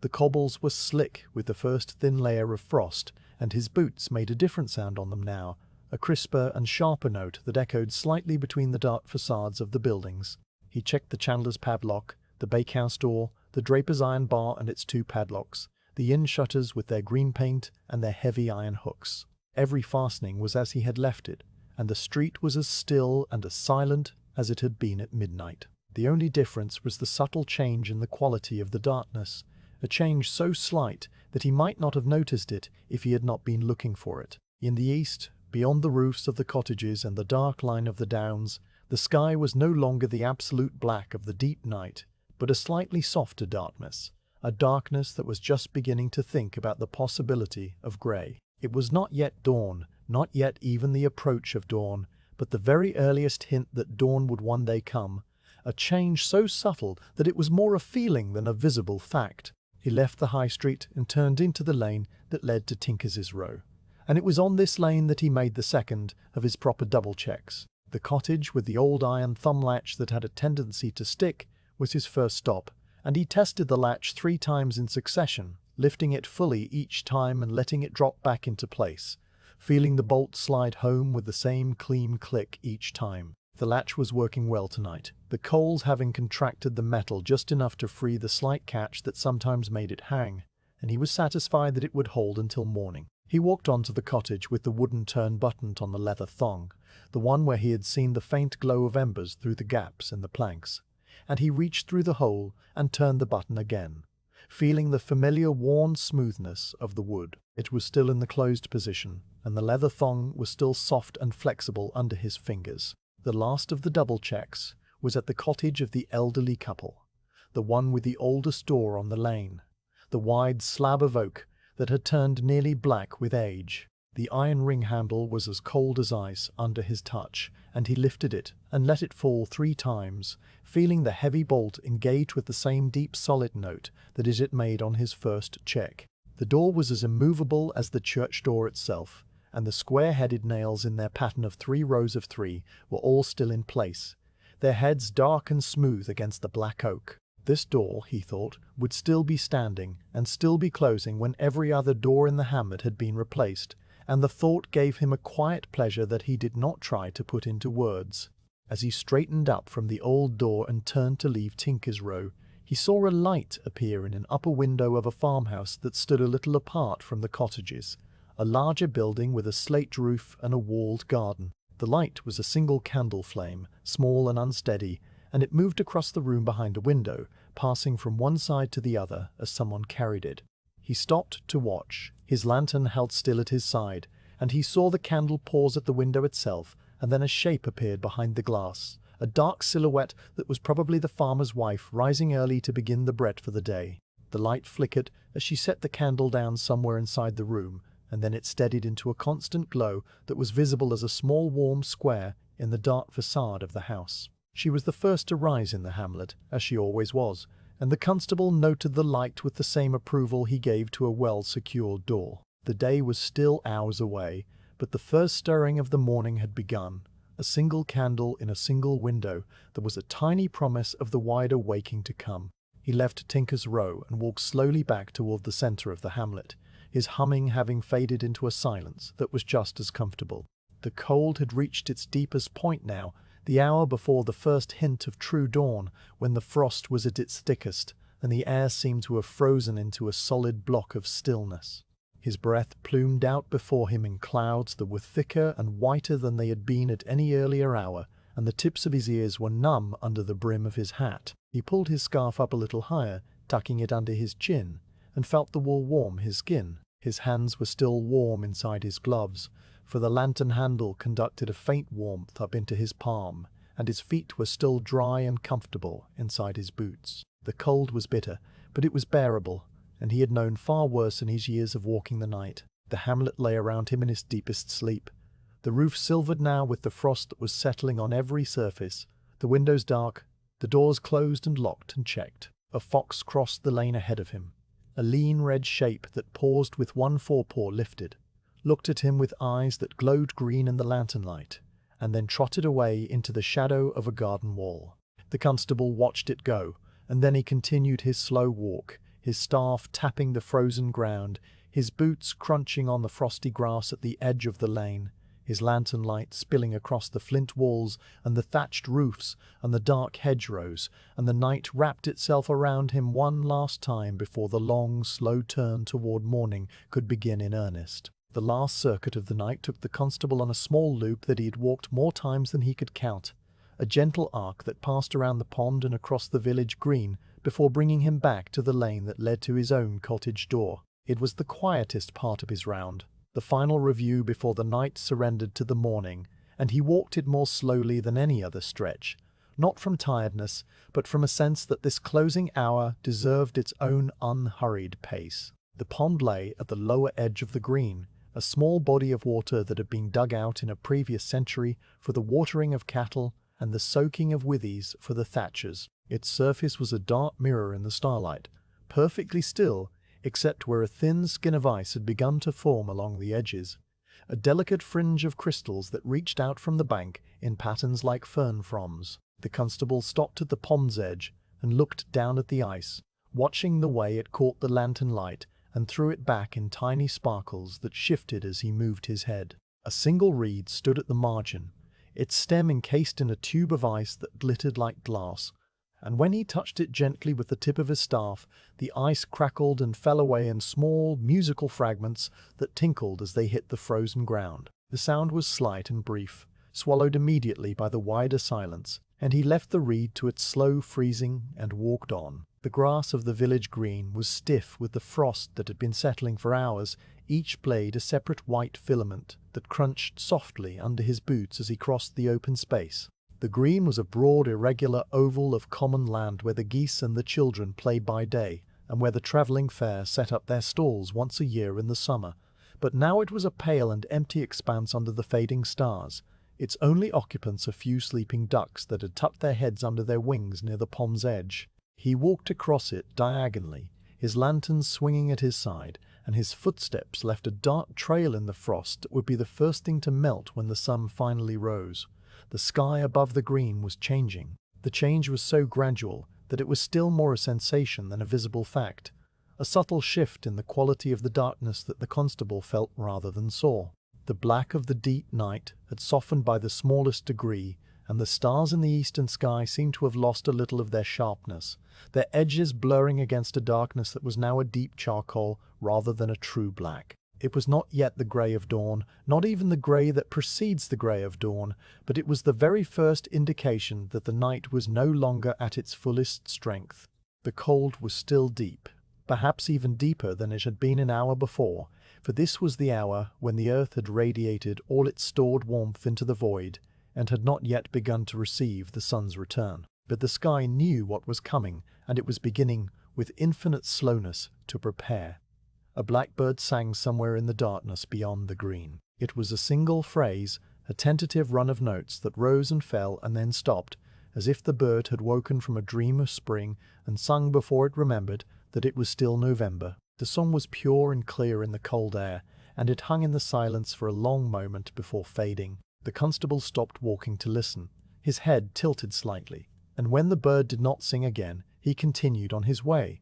The small melody filed away in his memory as one of the night's quiet gifts. He left the green by the path that led around the back of the churchyard wall, the same path he had taken hours earlier, when the night was young and the stars were at their brightest. The wall was cold and dark, its flints blazed with frost, and the ivy that grew over it had leaves that were stiff and white-edged. He followed the wall until he reached the latch gate, and then he stepped into the churchyard for the second time that night. The grass was crisp underfoot, and the leaning headstones wore caps of frost on their worn tops that made them look like old men in white wigs. The yew tree by the porch was still, its dark branches motionless in the windless air, and the owl that had perched there earlier in the night was gone, flown off to hunt in the fields or to roost in some more sheltered corner. He walked up the path to the south porch and stepped inside, the same dry leaves rustling under his boots. The great church door was as solid as it had been at midnight, but he did not come to check the door this time. Inside the porch, to the left of the main entrance, stood the parish chest, a huge old coffer of dark oak bound with iron bands and fitted with 3 separate locks. The chest held the parish registers, the records of births and marriages and deaths that went back for centuries, and it was secured by a system that required the presence of the rector and both churchwardens to open, each of whom held a different key. The constable knelt beside the chest and ran the light of his lantern over the 3 locks, checking that each one was still engaged, that the hasps were still firm, that the iron bands were still tight around the old wood. The locks were cold and unyielding, their keyholes dark, and the chest was as immovable as the church itself. He touched the lid once with the flat of his hand, feeling the ancient oak smooth and cold under his palm, and then he rose to his feet. This check of the parish chest was the last official duty of his round, the final fastening in a night that had included doors and gates and shutters of every description, and he performed it with the same care he had given to the first cottage latch many hours before. When it was done, he stood for a moment in the porch, looking out through the stone arch at the churchyard, and the dark shapes of the headstones and the paler darkness of the sky beyond. The change in the east was slightly more noticeable now, a faint lightening that was more a thinning of the darkness than a true illumination, as if the night were a heavy cloth that was being slowly worn away from the far side. The stars in that part of the sky were definitely dimmer than they had been, and the blackbird sang again, another brief phrase that was answered this time by a second bird somewhere near the vicarage. The morning was still a long way off, but its outriders were beginning to stir.